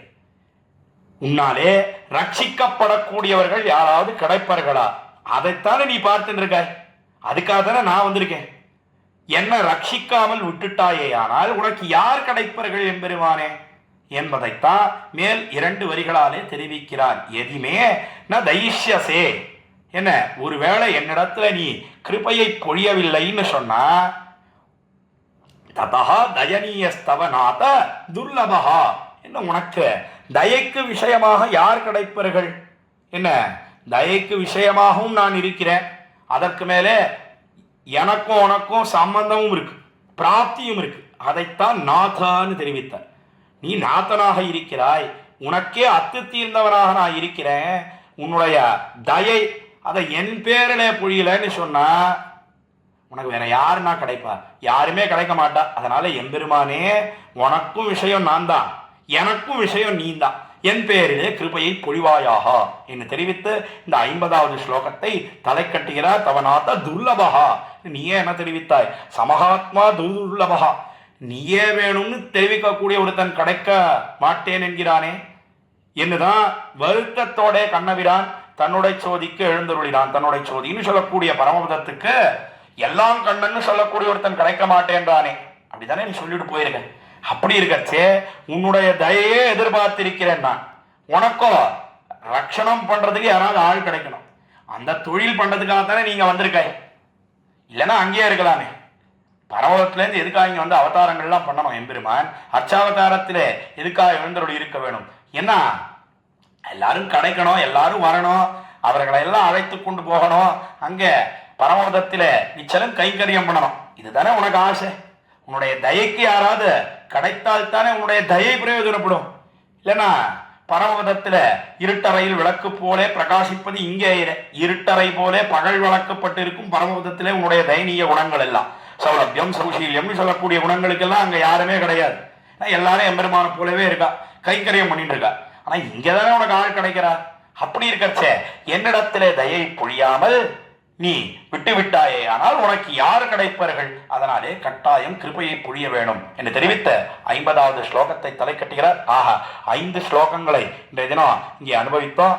46வது ஸ்லோகத்திலே பவந்தமேவ அனுச்சரன் நிரந்தரம் பிரசாந்த நிசேஷ மனோரதாந்தரஹா என்று எம்பெருமானே நீ நான் என்னைக்கு கைக்கரியம் பண்ண போகிறேன், நீ எப்படி ஆழ்வார் இந்த நாளை தெரிவிக்க வேணும் என்று பிரார்த்தித்தாரோ அதே போல உனக்கு கைங்கரியம் பண்ணி இதர விஷயங்களிலே வாசனையே இல்லாமல் உனக்கு மனோரதம் ஏற்படும்படியாக பிரஹர்ஷயிஷ்யாமி சனாத ஜீவிதா, என்ன என்றைய தினம் உன்னை ஆனந்திப்பிக்கப் போகிறேன் என்ன தெரிவித்ததை 46வது ஸ்லோகத்திலே அனுபவித்து அதற்கு மேலே 47வது ஸ்லோகம் 48வது ஸ்லோகம் அதில தம்முடைய நைச்சத்தை எல்லாம் அனுசந்தானம் பண்ணுகிறார்.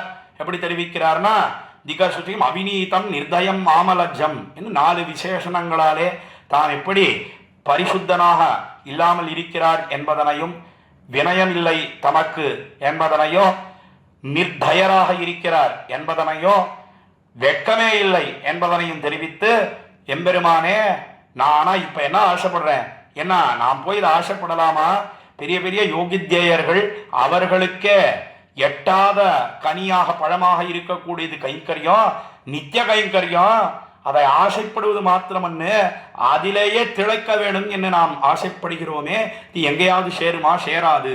என்ன 47வது ஸ்லோகத்தில் எப்படி வளவே உலகுன்ற பாசுரத்தில் ஆழ்வார் நானா உன்னை பாடுவது ஒரு நாளும் பாடக்கூடாது என்று விலகி நின்னாரோ அதை போல விலகி நின்ன ஆள வந்தார். எப்படி எம்பெருமான் ஆழ்வாரை சமாதானப்படுத்தி மேலே பாசுரம் பாடும்படியாக பண்ணினானோ அதே போல பிராப்திய ருச்சியினாலே 48, 49 ஆகிய 2 ஸ்லோகங்களிலே தம்முடைய நைச்சியத்தை எல்லாம் தெரிவித்து அபராத சகசிரபாதனம் என்று தொடங்கக்கூடிய ஸ்லோகத்திலே கேவலம் உன்னுடைய கிருபைக்கு என்னை விஷயீகாரமாக ஆக்க வேணும் என்று தெரிவித்து 49வது ஸ்லோகத்திலே உன்னுடைய திருக்கண்களாலே நம்மை குளிர கட்டாட்சித்தருள வேணும் என்று தெரிவித்தார். அதற்கு மேலே 50வது ஸ்லோகத்தில் என்னிடத்துல கிருபையை பொழியலன்னு சொன்ன அந்த கிருபையெல்லாம் பிரயோஜனமே இல்லாமல் போயிடும். அதனாலே ஒழுங்கு மரியாதையாக கிருபையை பொழிவாயாக என்று தெரிவித்து தலை கட்டக்கூடிய ஸ்லோகம் தான் இந்த 50வது ஸ்லோகம். இந்த 5 ஸ்லோகங்களையும் இன்றைய தினம் இவ்விடத்தில் இந்த ஸ்தோத்திரதாரா என்கிற தொடரின் மூலமாக அனுபவிக்கும்படியான ஒரு பாக்கியத்தை பெற்றோம். அந்த பாக்கியத்தை ஏற்படுத்தி கொடுத்த ஸ்ரீமத் வேதமார்க்க பிரதிஷ்டாபனாச்சாரிய உபய வேதாந்த பிரவர்த்தகாச்சாரியராய் பரமஹம்ச பரிப்ராஜகாச்சாரியராய் எழுந்தருளி இருக்கும் யதுகிரி யதிராஜ நாராயண ராமானுஜ ஜீயசுவாமி அவருடைய திருவடித்தாமர்களுக்கு அடியனுடைய கிருத்தஜதைகளை தெரிவித்துக் கொண்டு அமைகிறேன். குத்தங்குறைகளை க்ஷமிக்க பிரார்த்திக்கிறேன். அடியேன் இளையவல்லி ஸ்ரீநிதி ஸ்ரீராமானுஜ தாசன். பற்பமெனத்திகள் பைங்கழலும் தன் பல்லவமே விரலும் பற்பமெனத்திகள் பைங்கழலும் தன் பல்லவமே விரலும் பாவனமாகிய பைந்துவராடை பதிந்த மருங்கழகும் பாவனமாகிய பைந்துவராடை பதிந்த மருங்கழகும் முப்புரி நூலோடு முன்கையில் ஏந்திய முக்கோல் தன்னழகும் எப்பொழுதும் யதிராசன் வடிவழகு என் இதயத்துள்ளதால் இல்லை எனக்கெதிர் இல்லை எனக்கெதிர் இல்லை எனக்கெதிரே இல்லை எனக்கெதிர் இல்லை எனக்கெதிர் இல்லை எனக்கெதிரே இல்லை எனக்கெதிரே இல்லை எனக்கெதிரே இல்லை எனக்கெதிரே